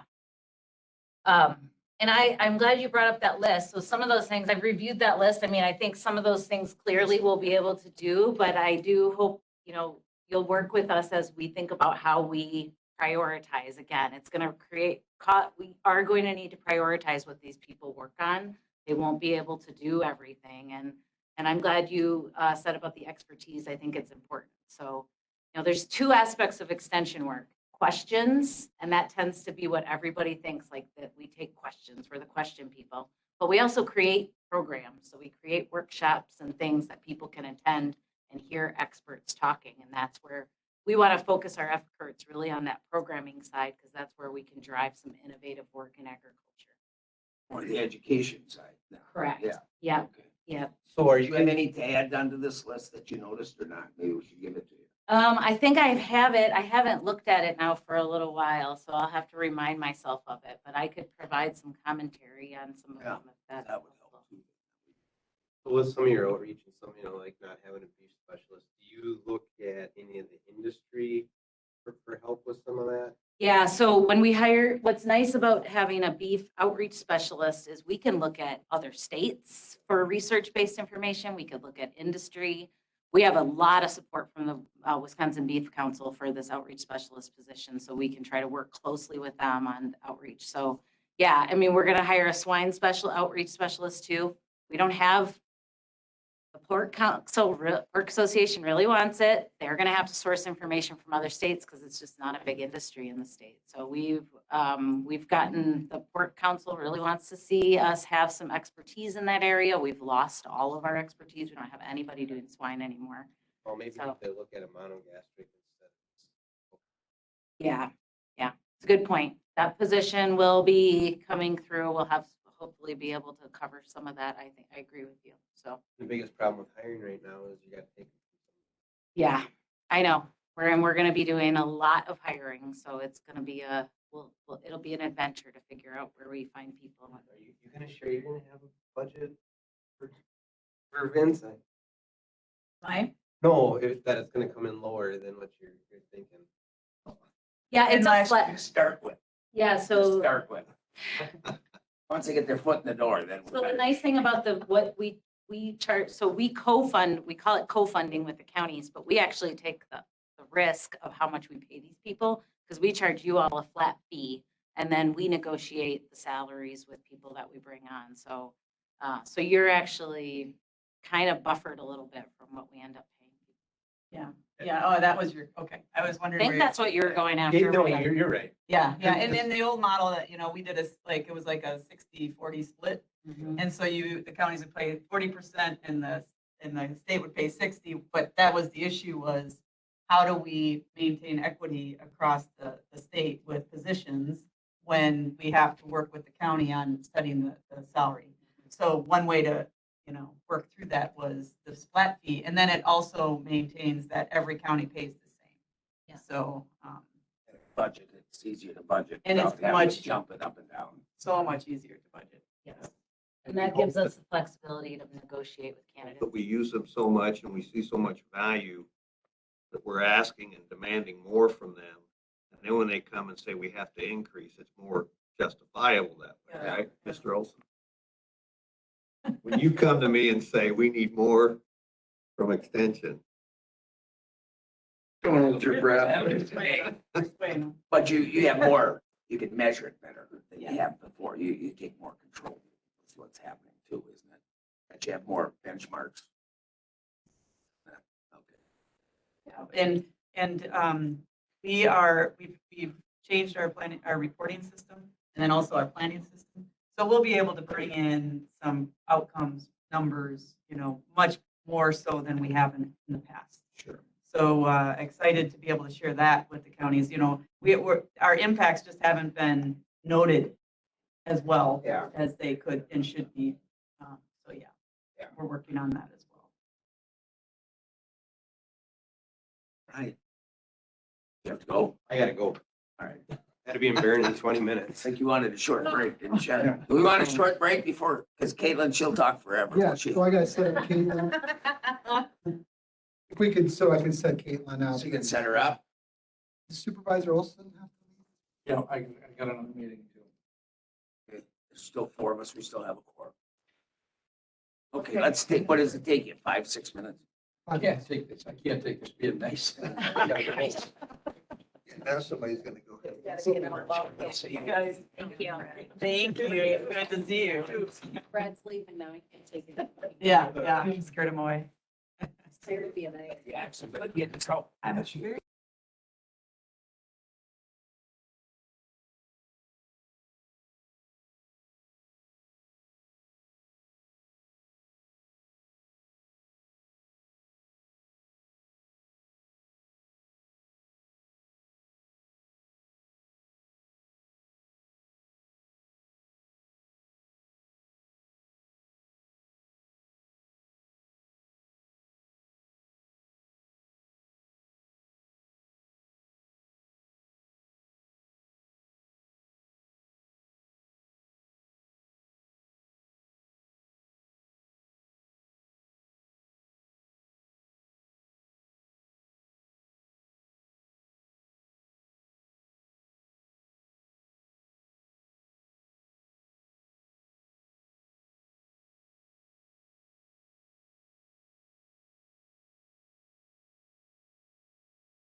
town that was doing, working on their comprehensive plan. We're updating those and we're gonna do a survey.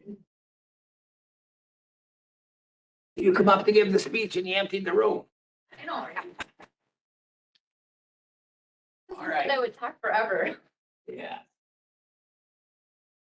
Well, let's get, oh, these are the, okay, yes. We are ready. Okay, sounds good. So Bob had shared, brought up on the screen, kind of an example of the decontamination. That's what we'll be talking about, but, yeah, I guess just, we did prepare some of the edits to the original ordinance, and I was kind of going back, because it was before my time, but our do not transport ordinance was first adopted back in 2008. So this would just be amending that ordinance we already have. And just a little bit of brief history. The Polk County Association of Lakes and Rivers is kind of where this started, trying to add decontamination to our do not transport ordinance to prevent the spread of aquatic invasive species. And we actually presented to PICLAR last year because we're updating our AIS strategic plan. And then we presented again this year. And this was something that has come up at the PICLAR meetings from the lake groups, is wanting to add decontamination to our current ordinance.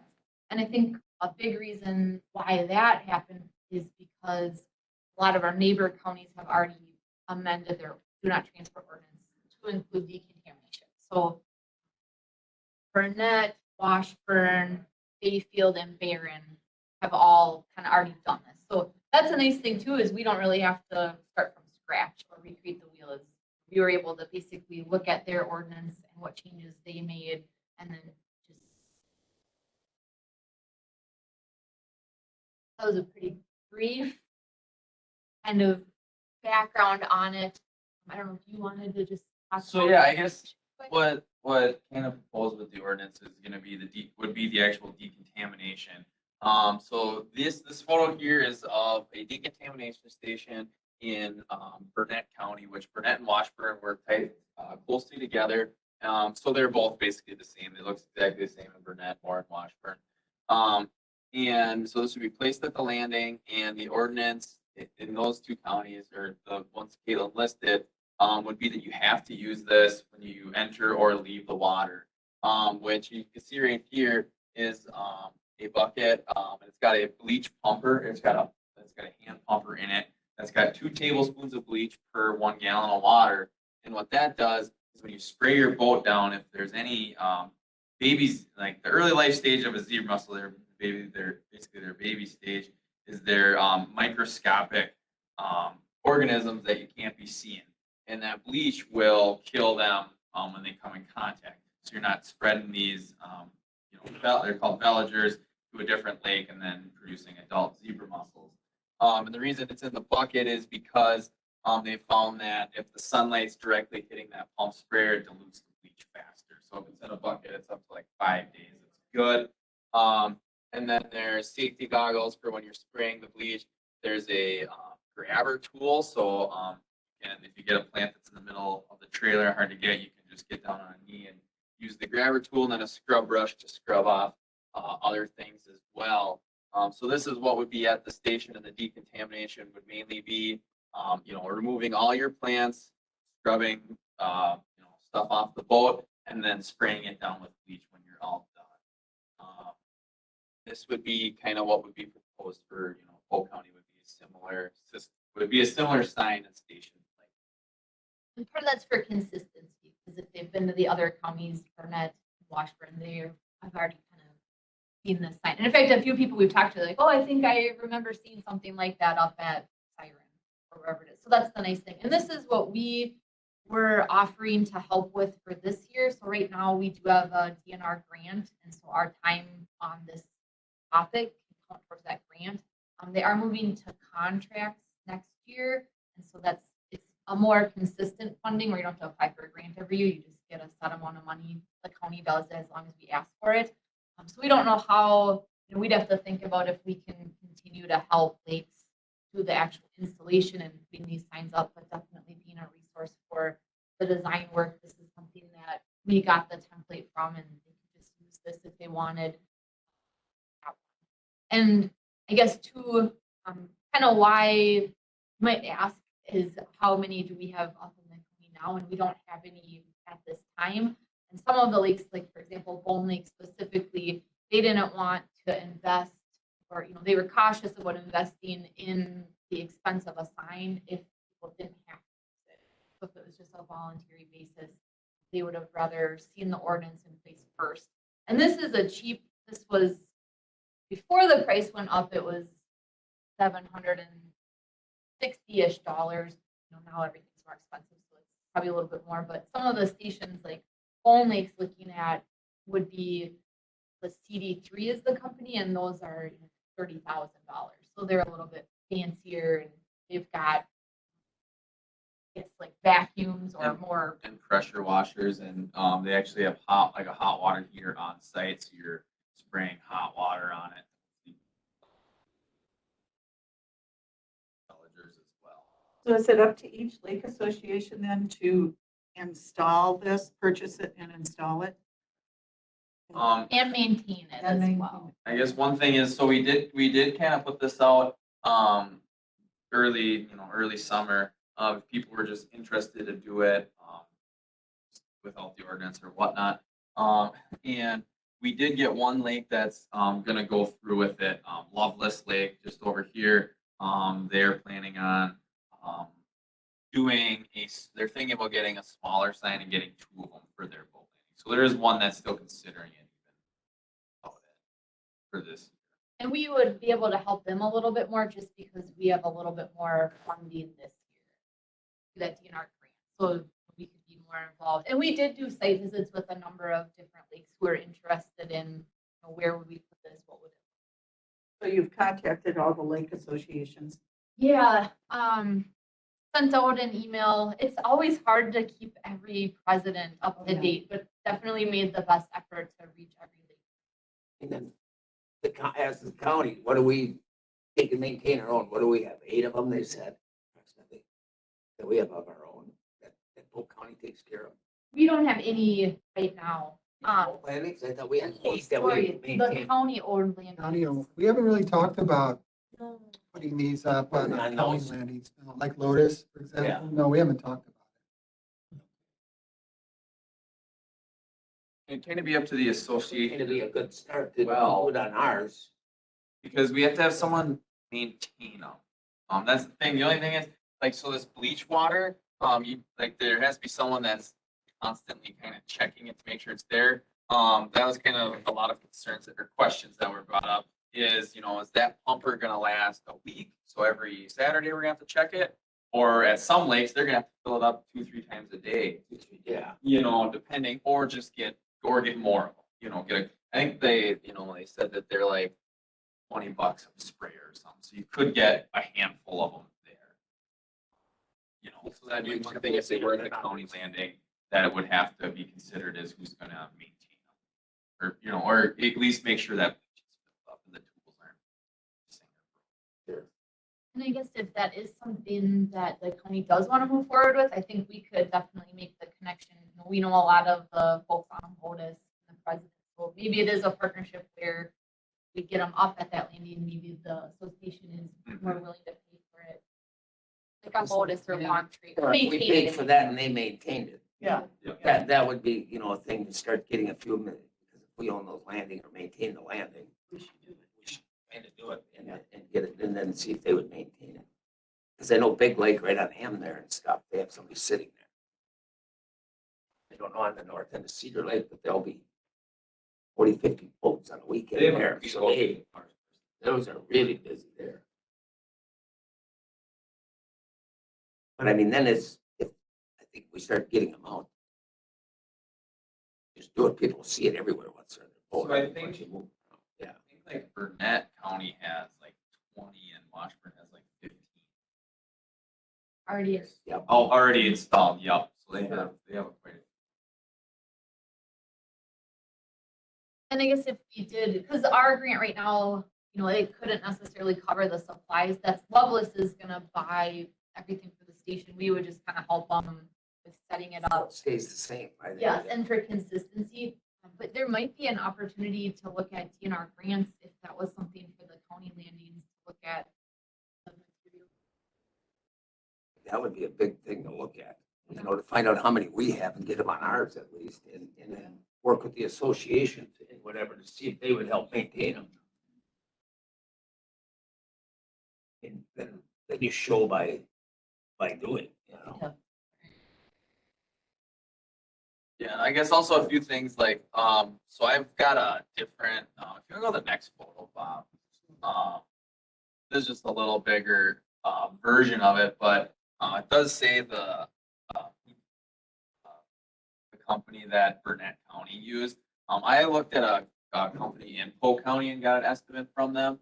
That was a little cheaper than this. And also they said we wouldn't need as much, support in the back because they had a 4x8 sheet of plywood behind it. And they said that was unnecessary. So the cost would be a little bit cheaper even, than we had originally thought based off of Burnett stuff. Okay. So, we have looked into,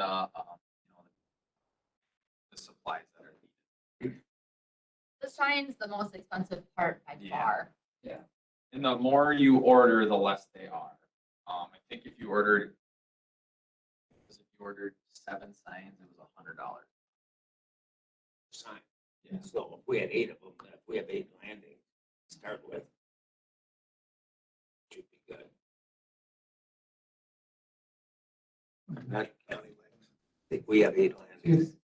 Um, Yeah, we need a budget for it, obviously. Budget for it. We'd like to see, at the local level, it'll organically, build capacity and Yeah. the lake associations taking ownership and the maintenance Maintenance.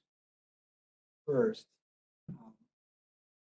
Or there could be a partnership with those landings. Well, if our on- Parks Department gets up to where, we think it should be, and the Right. things they do, Could be. they could install those 2 guys and maintain them too. Maybe They're they're out there doing signing it. first at the county landings, have the examples at the Flint Loveless or wherever the other lakes that want to do this. But they'll have the manpower Yeah. to be there and apply it. And I don't want to get people used to a sign and then say, well, it never gets enforced and ignore it. I'd rather see this thing work right, but the signage might be good. You're right. Signage, and then where it says required, and then do the county ordinance there. And it's probably has some state implications too, wouldn't it? Doesn't the state have something on moving? Not for decontamination. Oh, okay. But just if you're caught with Yep. driving down the road with it, And so that could almost be referenced somewhere too, so it gives them a little more scare. Yeah. Go ahead. Just to go back to last meeting, reiterate that Bone Lake brought up that, and maybe Deer Lake did too, but they don't want to put in the station or the bigger one if there's no enforcement. Yeah. Yeah. So hoping that we can take the lead and get some enforcement, and then we'll see what happens with stations. Yeah. Right. Because Yeah, get this ordinance, basically, start the somewhere. amendment. So Yeah. we would need to amend that. Do we need a public hearing on that one too? I think so. Right. I believe so, right, Malia? I'm sorry, what? Amending this ordinance would require a public hearing. Is that a segue? Is that a segue to the ordinance? Can I pull that up? I don't Yeah. think it would require a public hearing. It's not a zoning No, it isn't zoning. regulation. You could have a public hearing, but I don't think you're not required. Unless we have a clause in our ordinance itself, but there would be no statutory requirement. That would be good. 'Cause And there really is nominal changes to this existing ordinances. It's just the definitions and then this one line item. And Yeah.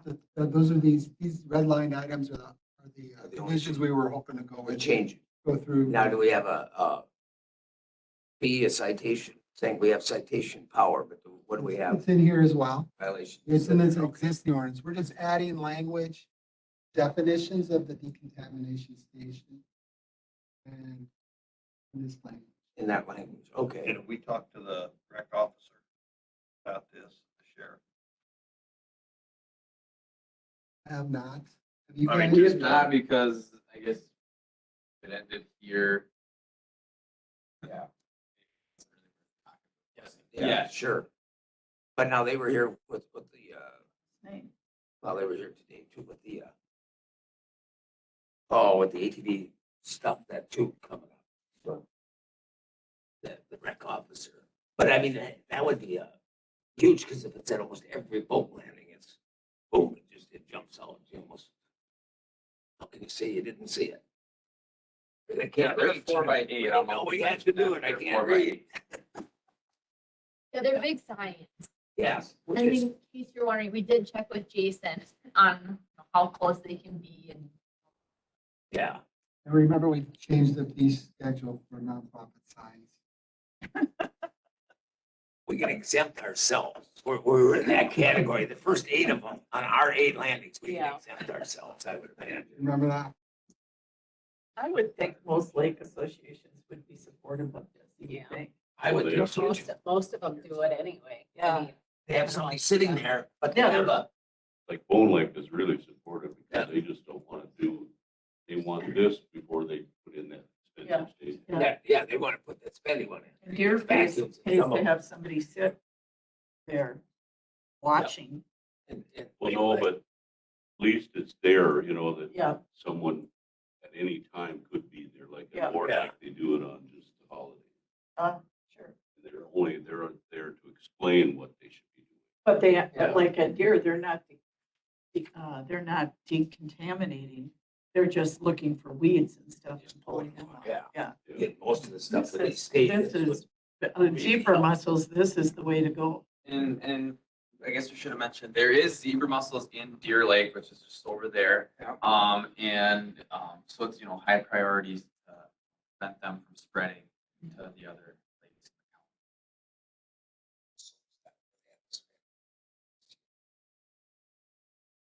And everything else, vacuum out the inside, they make kayaks do it and everything. So, Well, if we don't need a public hearing, that'd be yeah. So Chairman O'Connell, you fine with this new language then? yes. Okay. Yeah, we have the I definition. think the definition's that in there. I mean, unless somebody else. This is a directive that they're there, you need to use that. Yes. So So the next, actually, we can amend that here then. You Can we could, not? you could amend it and move To the that board. language to the board. Yes. so To amend it. between now and the next meeting, I could contact the rec officer, have him vet this. And at the subsequent ESC meeting, we can bring this attached to a resolution, correct? I think they have it for the And then next you could board forward meeting. that you want to the full county board. They have a resolution for the next board meeting. Yeah, the next committee meeting, August 4th. Yes, but And then then, And then the board meeting. I would, so we had one ready for the board meeting too. yeah, we'll have it at the next meeting because you'll have that intervening meeting just to Yeah. have you sign off on the resolution that's drafted and then To move it forward so that it could be added. Then that would give them some more time too to look into cost, without having, know that it's gonna happen. And find out which 8 we have, 2 parks and stuff, and see what we should look at there, and maybe even touch with some of these lake associations and see what they think. That if you can get some funding, we can get some funding, and have price for both might be a good thing. We can work on that too, those landings Yeah. we owned on lakes with organized lake associations. We can reach out to them to see if they Yeah. collaborate, at least help maintain At or. least help to at least maintain or something, and start, as many as we can, especially these highly used ones, you got the Deer Lake, the Bone Lake, north end of Sea. But And you were talking about Clean Boats, Clean Waters, volunteers, and I think that would be something, we do the countywide trainings for Clean Boats, Clean Waters, so the kids are volunteers or paid inspectors at the landing, and I think we would incorporate this into that training, letting all those inspectors know that we do have the new ordinance. And Doug, you were bringing that up, the inspector's job is not to enforce the ordinance, it's to provide education, but I think that's a good start. And that's what we were talking about, we do have a draft or a template letter from Washburn County. So Washburn County developed a form that the volunteers can use to then give that violation to the rec officer. Oh, So they wouldn't necessarily be confronting the voter. They would just be writing that because that was a concern I know with Bone Lake, is a lot of their inspectors are kids, Yeah. they're high schoolers, so they don't, and we don't want that either. We don't want a high school student to be trying to enforce the ordinance. Sure. That wouldn't be the rule, but there is a yes, that's Is this a form? Yep. So Lisa Burns put this together, and this would just be something that any volunteer or clean boat, clean water inspector could use to. Everybody's got a phone, they can take the picture. So the rec ops- License plate and everything, so. Yeah. But we did, I don't know, Fulton had talked to Tom about a fishing tournament. Yeah, so I guess just one example, so in Burnett County, they basically had, in the very beginning, most people, that would go to the landing and had these signs, would just voluntarily, no problem, go up and use it. They did have a fishing tournament that, there was like 20 boats and they would not use it because they all have really fancy, nice bass boats. And they were worried that it's gonna spraying the bleach on, it's gonna wreck the paint or like the gel coat. And Tom in Burnett County reached out to Ranger boats and Tuffy boats and got a written statement that any concentration of household bleach will not ruin their coatings. So the rec officer actually went to the fishing tournament and every single person used it, and hasn't been an issue since. So that was the only thing they had, and it was just the rec officer was there once, and now they all use it. It's all good to go. Just a practical question on that.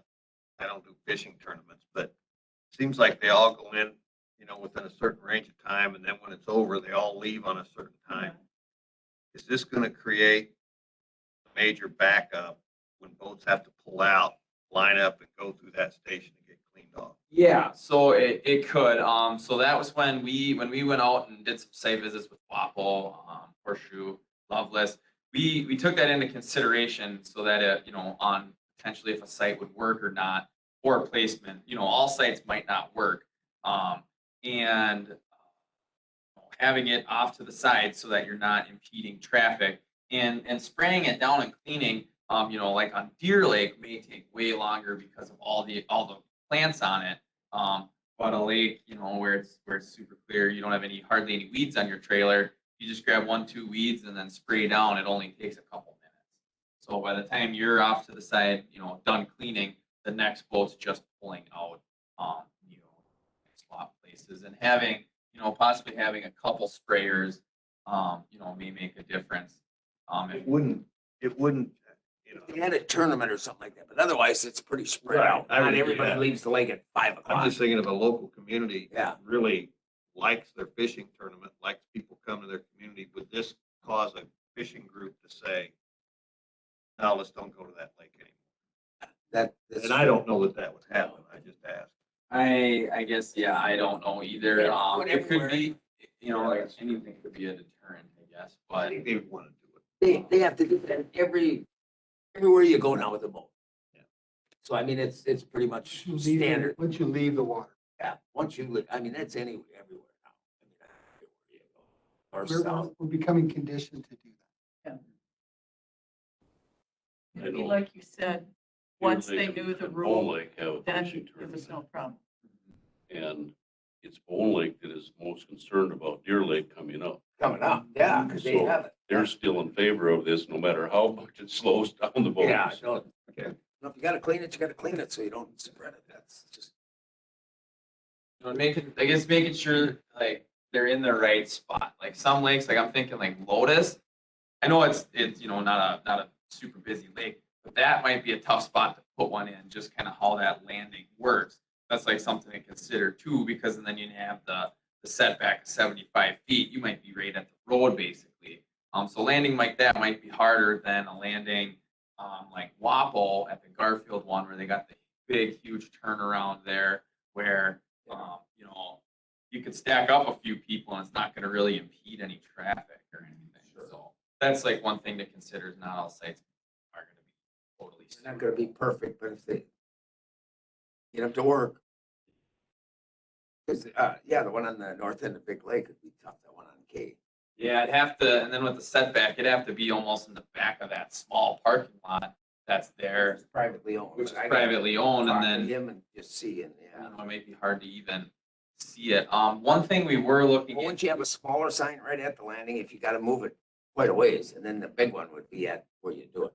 So that's what we were looking into, was possibly having, that's kind of what Loveless is thinking of doing, is trying to get priced out for maybe like a smaller by 2 sign or something. And that could be placed on a portable unit with a spray bucket too. That's what they were kind of thinking, is having 2 stations, one for in and one for out, and having the big one there as well. We are looking into possibly getting, so you can have 2 smaller one and then the big one, or in Bayfield County, they actually have a sign that says Decontamination Station ahead. So they have just a smaller, sign like that that's, letting you know one's coming up. So, that's an option too. Well, present its works. Yeah.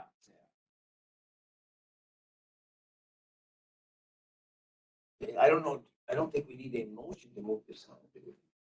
No, just next think- meeting, I'll bring a draft resolution Okay. with It the shows this. ordinance. Yep, and your consideration. You need a motion? No, not till the next one. Thank you. Yeah, thank you. I think that was a good one. Thank you, guys. Yes, thank you. You never did tell us your name though. Oh, I'm Colton. Oh, you're cool. Okay. Yeah. I've been here like a year and a half. So sorry about that. Nice to meet you. Too close. Everything I could be in my driveway. We got Tim's coming. this coming, and Mark has got a little bit. It's this one, we don't need. that. Colton came up with Little Ward, Sharon, and study because our fish were dying. Oh, really? Oh, And he had this machine and tested from the bottom to the top, and we had 0 all the way up. oh, Really? So it wasn't That, good. that flat water. But then we didn't test the springs though, because you and I wouldn't go. Yeah, there was a spot that looked pretty dicey, and I was like, we'll just stay here. Hopefully all the fish are over there. It's nice to see the study. yeah. Crazy, isn't it? It froze out when I just got out of high school, and but they were all along the shore, fish, just thick fish. Oh, And we didn't see one dead fish this time. wow. Yeah. There are some northerns in there now. Didn't die. Yeah, exactly. He talked to the DNR specialist, and the DNR said you can freeze out, but you don't necessarily freeze every fish. Oh, okay. Well. All right. Well, Mr. Tim, you can show us how to run a map. I will try. Yeah. Good morning, everyone. Thanks for having me here. So I've been asked today to come show you how this web map inputs opportunity and survey that are part of the comprehensive trail network plan process. There are 2 of the 3 opportunities that we're providing on the front end for the trail network plan for public input. You heard earlier today from Mo about the deep dive sessions that we had last week, the 8 ones. They went really well. We've heard a lot of good feedback that those user groups, they were targeted user group discussions to ask what they're looking for trail development and trail opportunities in the county. Felt like they went really well, and the user groups felt like it was nice to finally have a conversation with the county about what they're looking for rather than fighting over a resource, that kind of thing. So with our consultant Alta, we developed 3 different ways to try and garner public input on the front end.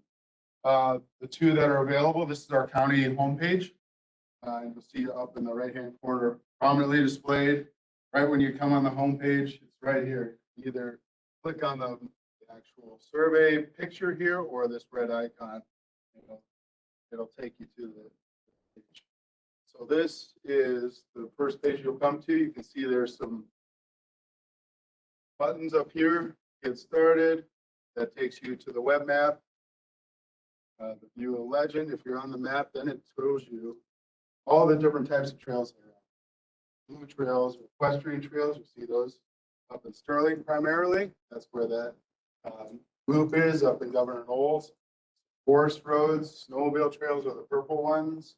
Shared trails, statewide trails are orange. So kind of idea of what the legend looks like on this map. So this is what you'll see when you click on the homepage link.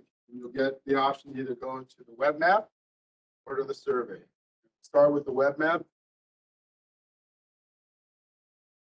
So you'll see we've shared this data with Alta, and they've developed, this is like a base map, has all the recreational trails that are available in the county, and they're, as I showed in the legend, they're color coded based on the different types of use. And we're going to ask 3 different questions on this web map survey. Where do you currently recreate? We're going to give each person 25 opportunities, I guess, to showcase where they recreate. We're trying to be cognizant of the fact that previous surveys, like for example, with the Stour Trail, we had some loading of the surveys, and pitting this versus this. We're just trying to say one IP address, one computer, you get a limited number of opportunities to input on this, so you don't get that loading feature of public input. So if, for example, you want to showcase where you recreate currently, do that. I'll go through that in a second.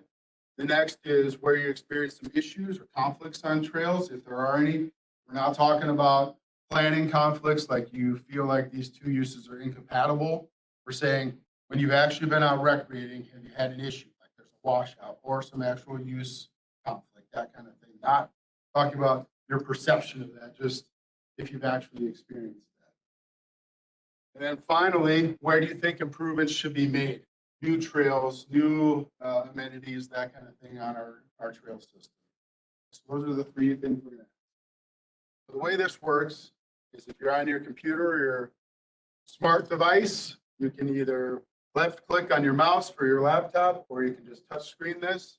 It'll take you to kind of like a little tutorial to start off. It'll showcase that using your mouse or touch screen, you can left click or touch on the map to add a marker to the map. This is for an existing area where you recreate. Say, got it?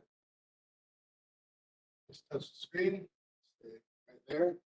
Put a dot saying this is where you recreate. You can fill in your name here. Type in my name, and this button will allow you to choose from the 6 basic user group types that we're looking for in this comprehensive trail network. They did break out biking into a couple different groups, but you'll see pedestrian group, cross-country skiing, equestrians, snowmobiles, ATV, UTV, and biking. So if this is an area you recreate and you say, I road bike here. Then you can put a comment about us. This is the best road network or best trail that I've been on in Polk County. I love it because of blah, blah, blah.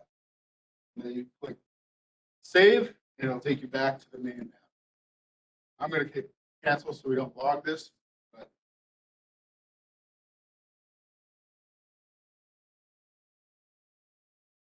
this making sense so far, everyone? Okay.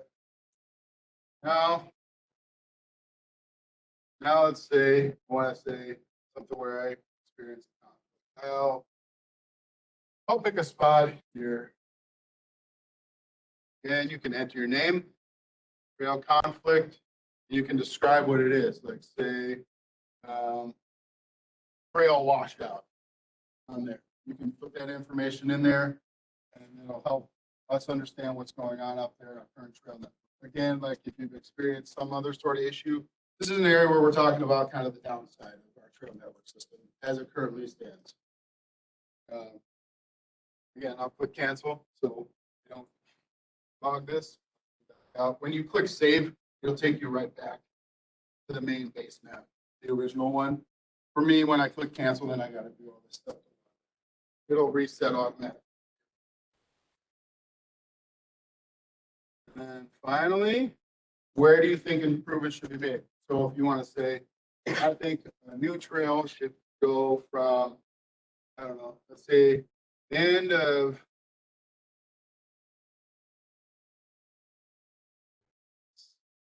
the Gandhi Dancer and connect the Stour.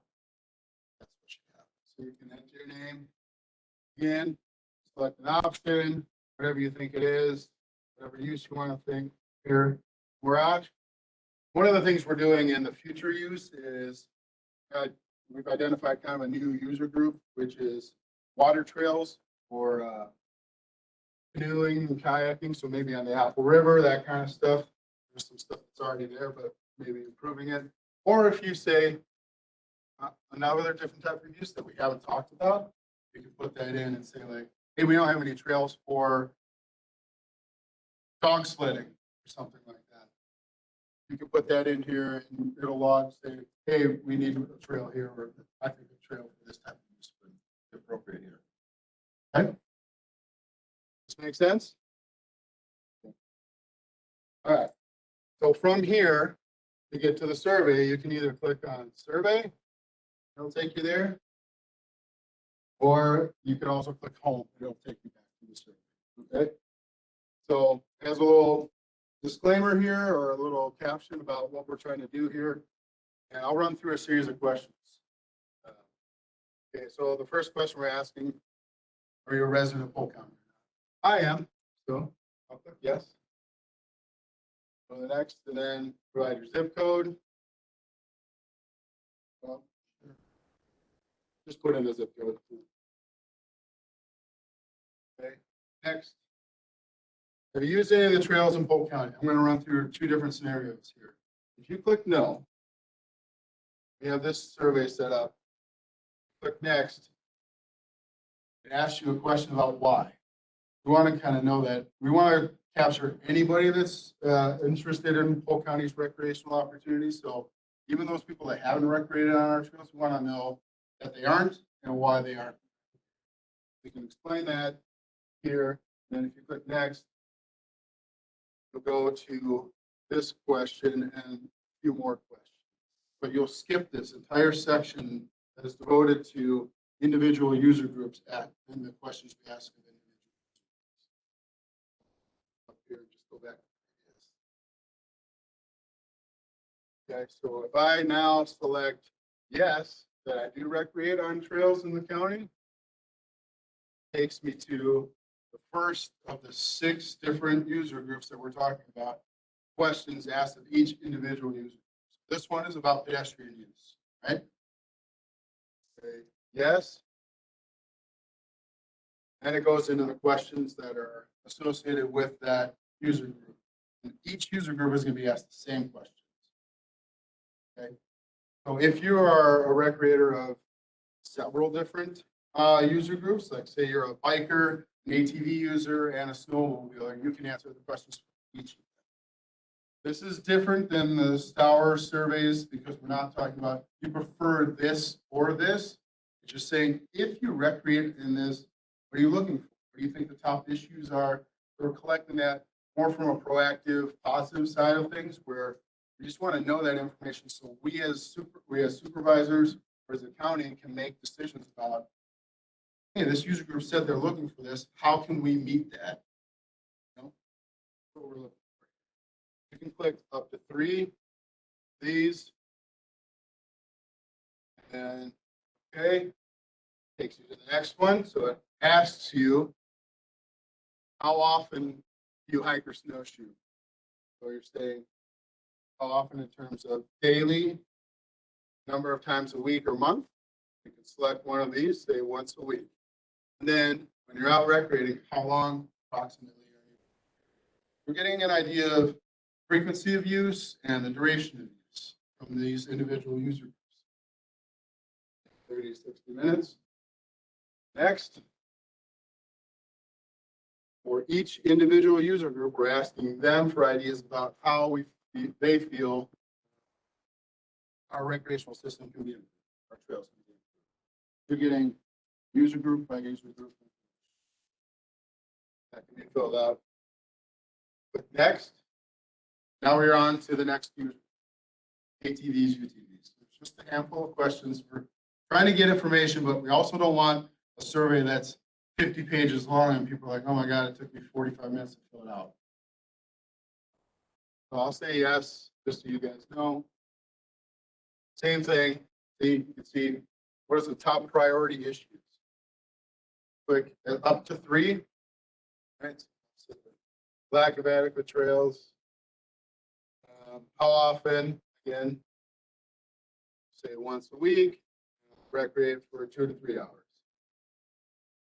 Again, ATV UTV group gets asked, how could Polk County's recreation system be improved for them? Next. Now we're on to the next group. If I click no, don't bicycle. Next, then it goes to the next group. Asks you, skip all those individual questions about that user group. And you go on to cross-country ski. No for that too. Okay, now snowmobiling. No. Seeing what they are. Equestrian, no. And water trails, we've added this so we can get a feel for any people that are interested in this. It came through the Parks and Trails Advisory Group that this was something we wanted to know a little bit more about. We're asking some questions in this. Now we're on to like the general questions that pretty much everyone in the fills the survey out can answer. What do you value or enjoy most about the Polk County? To fill in the blank to get an idea of what people are valuing in our system, what they like. Generic question again for everyone. To what extent do you disagree with or agree with Polk County has adequate recreational?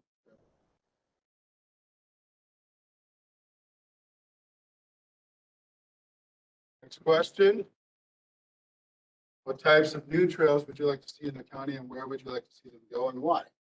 So we asked this of individual user groups above. This is an opportunity for those that said, no, I don't recreate on any trails. What would you like to see and where would you like to see it? Try and stay like, are we missing an opportunity that we aren't capturing in the 6 user groups? Just for future reference and future opportunities for the county. Lastly here, you want to be updated on the trail study, you can click yes to provide an email address. No, you'll be done. Click yes, then you enter your email address and submit.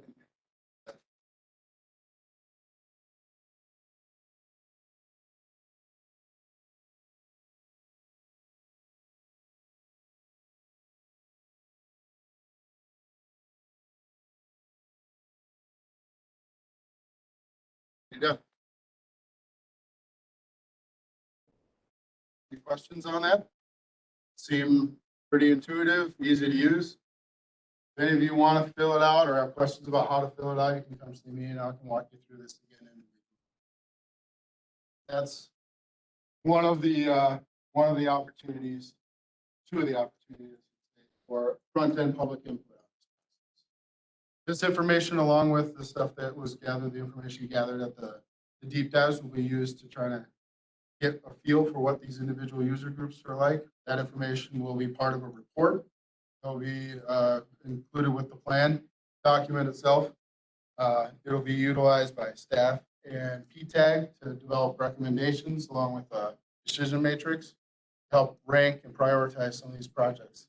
Again, the goal of this plan process is to identify 1 to 2 projects that can be implemented in short order for each of these user groups. We're not trying to say one's more valuable than the other. We've identified that ATVs, UTVs, snowmobiles, equestrians, biking, snowshoeing, and pedestrians all will get a resource out of this.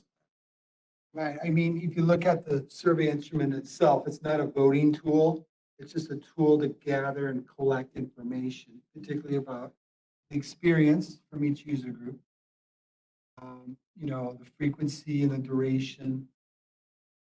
That's all it is. And another thing, there is restrictions on it in terms of how many times you can participate. I think I shared this with you. So it's only 1 time per device per IP address. So we won't get, you know, it'll prevent past. Somebody's sitting every night. Yeah. Doing it. Yep. Yep. So we won't get that. I mean, if you have a smartphone and a laptop then you can do it a couple times, but it's not gonna allow you to just sit there and load it hundreds of times. Yeah. Just keep. All right, good. I actually filled it out a little bit ago, a few days ago, and it's very simple, very straightforward. The web map, did you have problems with it all, Sharon? It's pretty intuitive. Placing the icons where, Yeah, I should mention that, yeah, like there are icons. It'll show up like, if you said, I bicycle here, it'll show up a little bicycle icon. Will show up. Do horseback riding, a little horseback rider will show up. My hardest thing was not reading right click instead of left click when you click on something. You need to right click. It says right click. That was like. And I know like for trails, when we're talking about the future use, trails are typically a linear line-based process, but we're just using a point thing here because otherwise you get a bowl of spaghetti. You look out there, and myself included, we're not very good at drawing lines on computers, so it wouldn't be very helpful. yeah, if you can encourage your neighbors to participate, we have been marketing it. Tim put together a press release. Reagan has been writing about this project as well. And it has a good presence on our homepage. I mean, you guys think it's pretty, I mean, it's not like you have to look for it. It's right there in your top corner of the county homepage. Yeah, we're looking for participation, and it'll be open for the next 4 to 6 weeks. Right. Being shared with the EDC contacts. It's going to be on the Tourism Center website and their Facebook page, and I've seen that.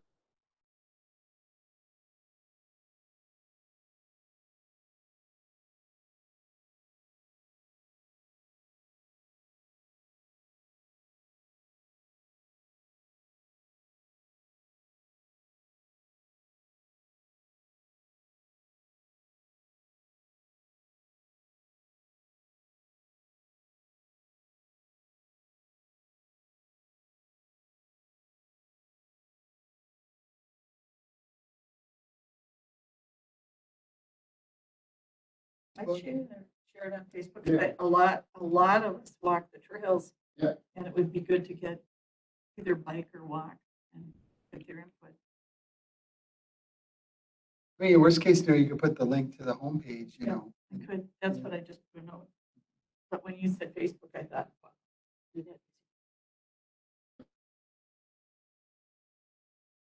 Okay, Any questions? good. Thank you. Thank you. Thanks. We down to Mark?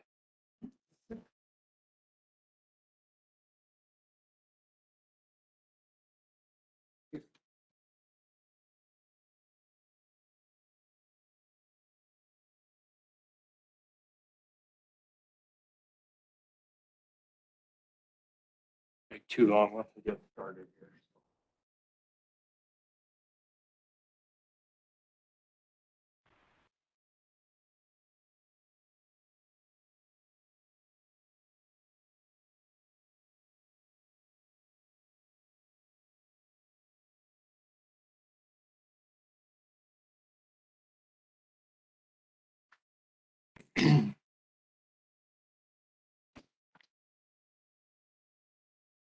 This is just a continuation of the parks and forestry ordinances, I guess, that we covered at the last meeting.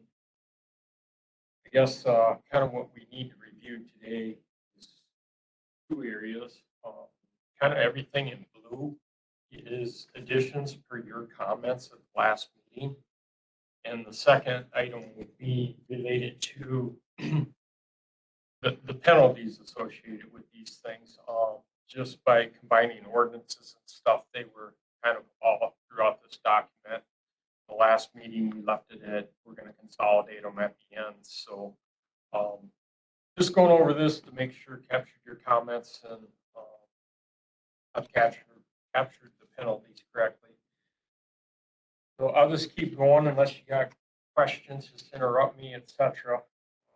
We're going to move all the way to page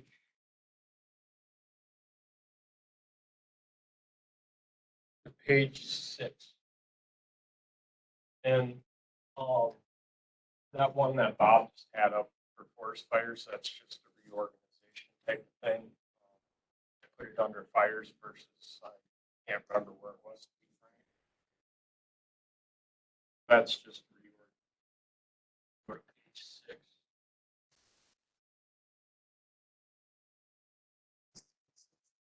More down. One more down.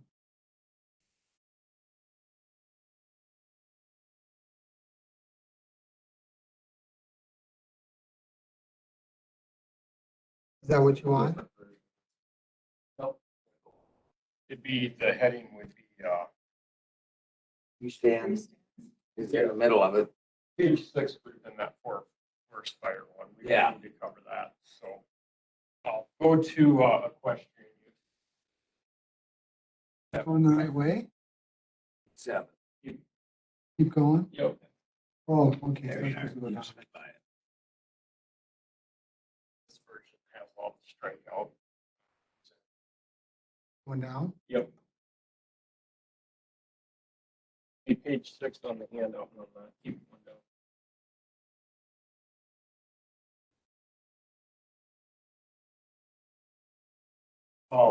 Anyway, they've got it in front of them.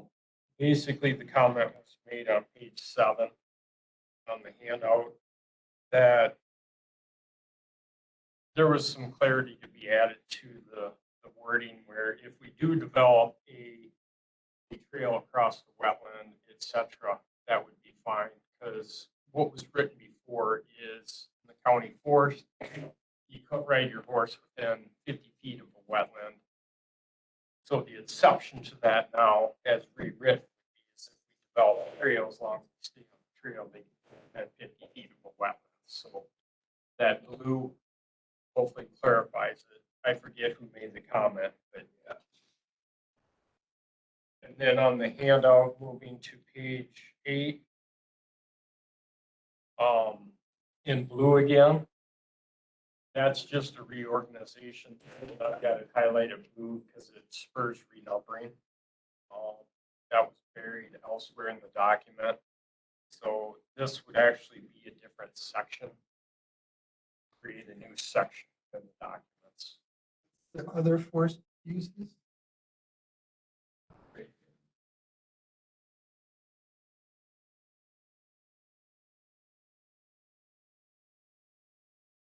And then moving on, page 11 of your handout. All I'm trying to do there is just make it crystal clear, I guess, between a campground that is developed and kind of the dispersed camping that is allowed for us. They can pitch a tent pretty much anywhere in the forest except for a parking lot, road, etc. Just trying to make that distinction, so I'm just going to add the word dispersed to it versus opposed to a developed campground like Apple River, even though that is kind of more of a rustic campground, it is developed. It's like different rules apply, so I'm just trying to make that a little more crystal clear in what we're talking about.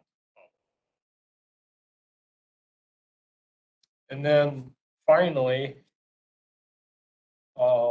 everything highlighted in yellow on pages 12, 13 kind of relates to the penalties as they existed under the subsection.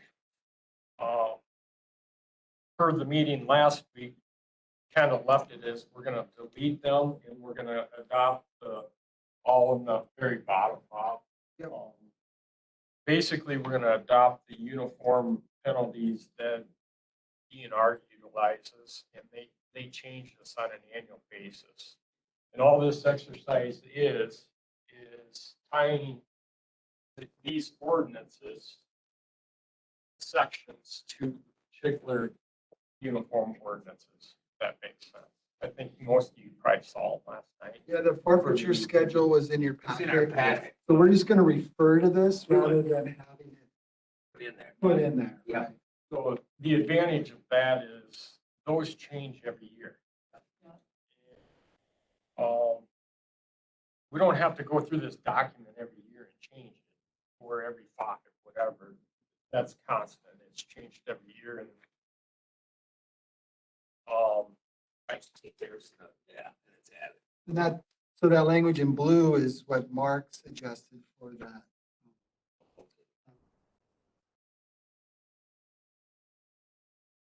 And just to give you an idea, I don't know if you wanted it or not. I apologize, I didn't go over it, but pages 9 through 10. I'm just trying to give you guys an idea of what the penalty would be. It's variable depending on what we're talking about. This also ties to that uniform penalties.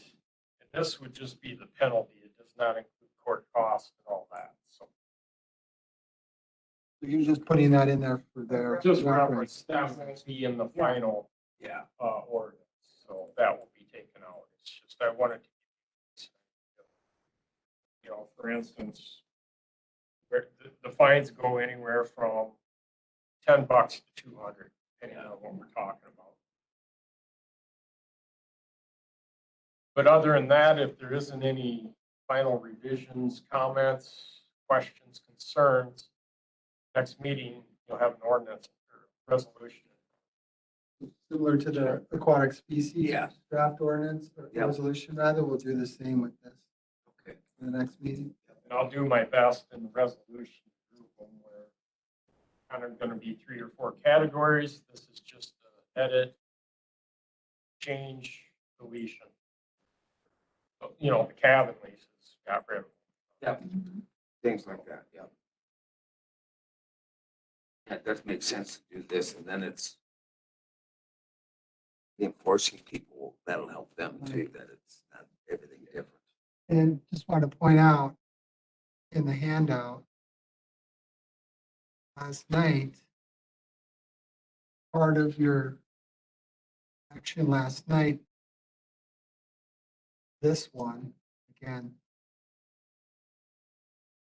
ATV, UTV, use and restrictions and provisions.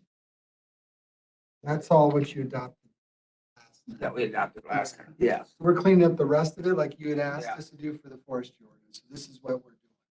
To get it all, yep. Should be all cleaned up.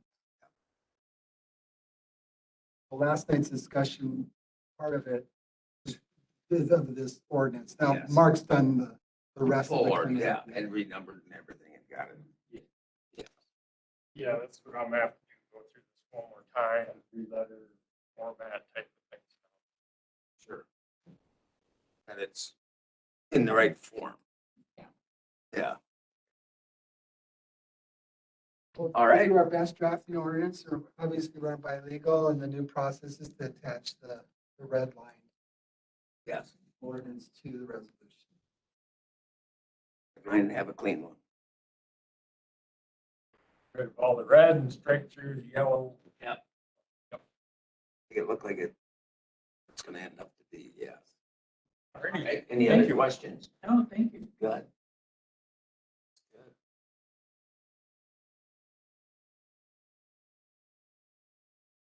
Oh, we just finished 15 then, huh?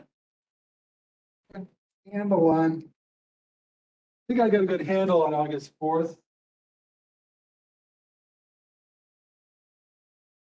Agenda. Number 7. Mo. I think we'll leave 7B and C on there.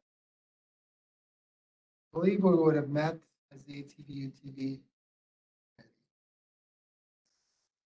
We met on PTAG on Monday night, so I have an update there. Sure.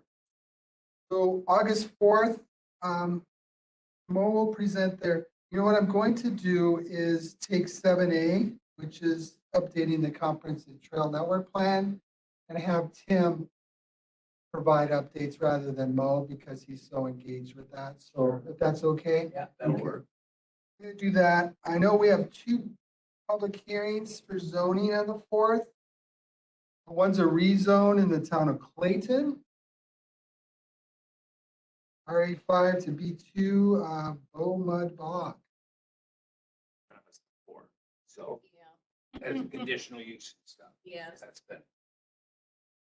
They just did it to have a Permanent one. campground Yeah. included. There's conditions that from the town that if the owner, if it's sold, that it has to go back to ag. Oh, We're not allowing it to be the rustic campground. Then we have a CUP from, well, we've experienced these folks before, Calderwood.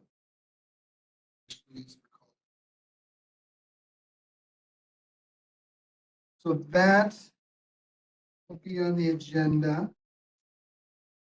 Caitlin and I and staff, our team will do our best to draft the resolution for the decontamination stations. Your consideration. We'll see Caitlin again. I mentioned Tim. Mark. Oh, yes, forgive me. So well, as mentioned just earlier, Mark will come with a draft resolution updating the chapter 26. 26, yeah. So there's that as well. For resolution 2021, visiting with staff and the town attorney, we're looking at a public hearing September 1st for that. September 1st.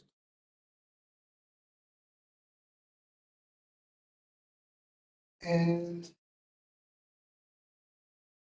kind of guessing after talking to Amanda, tax delinquents may or may not be on the second meeting August. So it will not be on the 4th. So your land sales, tax delinquents at the earliest, Kim, is the second meeting in August. That's because everything got delayed, yeah. I think so, yeah. No, the And county August kind would of be falls, sorry? No, the August one, that land one, I think I have that list in there, but I think we've added 40 acres and changed that we go through the land, whether we keep it or not or sell it. Is that for the tax delinquent? No. Okay, I'm a little confused with that. I think the other one, it got switched to general government. One you're talking about, when we're talking about all properties, Yeah. because only the tax delinquent is Here, under. so maybe that got switched to them and they do it. We'll have to It's an take a look. August one. Usually. We go through, if we got anything we want to sell, buy, trade, whatever, it's supposed to go through a committee.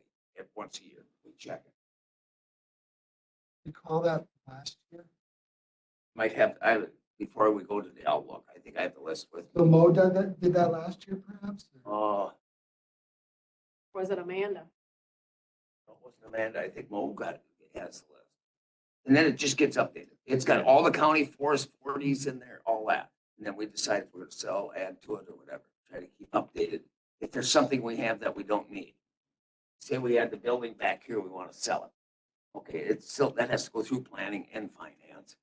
But it goes through everybody. But once a year, you do your inventory, basically, of all your land. I feel like we switched that to general government last year, but I can't remember, so we'll have to. Because I still have, I've got some of the lists. Yeah. So it's basically sold anything or didn't. I think we got 40 acres extra forest land. That would be added, and then the rest, you just go through the list. We haven't sold or did anything anyway. You just go through it again and double check. Because the right of ways and all that, that's that tax delinquent stuff that we'll never get rid of. And that just stays on that goofy list that we have. If you do, procure a lot of our handouts, if you can find that, I'm just, forgive me, Kim, I'm not familiar with this. That one, okay. I probably, Yeah, I see it on our work plan. I'm not sure why. sure. Well, what else are we adding? And I'll start looking. I'll look into that. Get full meeting again. Well, yeah, and then, another thing, Marty Harding. She is the lead person for the National Heritage Area designation. So we do that at the committee of the whole, so that we all got it. Yeah, we're gonna present it here first. Okay. And because I think she's not available for the next board meeting either, so Oh, So we thought, we just want to make sure people know what this is and we can start asking questions. We don't have to make any decision. I reached out to her and the best time would be is September environmental services. I'm going to have her scheduled for 15th. okay. Second meeting in September, she will be here. Those are some things we'll have that. That are coming then. Sure. So again, recoup, yeah, we, with, zoning hearings, network plan update, 2 resolutions for your consideration. Yes, it's an active meeting. It'll be a pretty good one. Okay.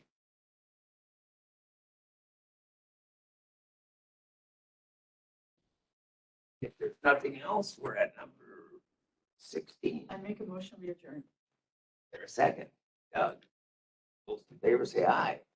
Aye. Opposed? Leah left, I told her no, I went 2 minutes over. Still had a quorum. Yeah. I seen that list because I just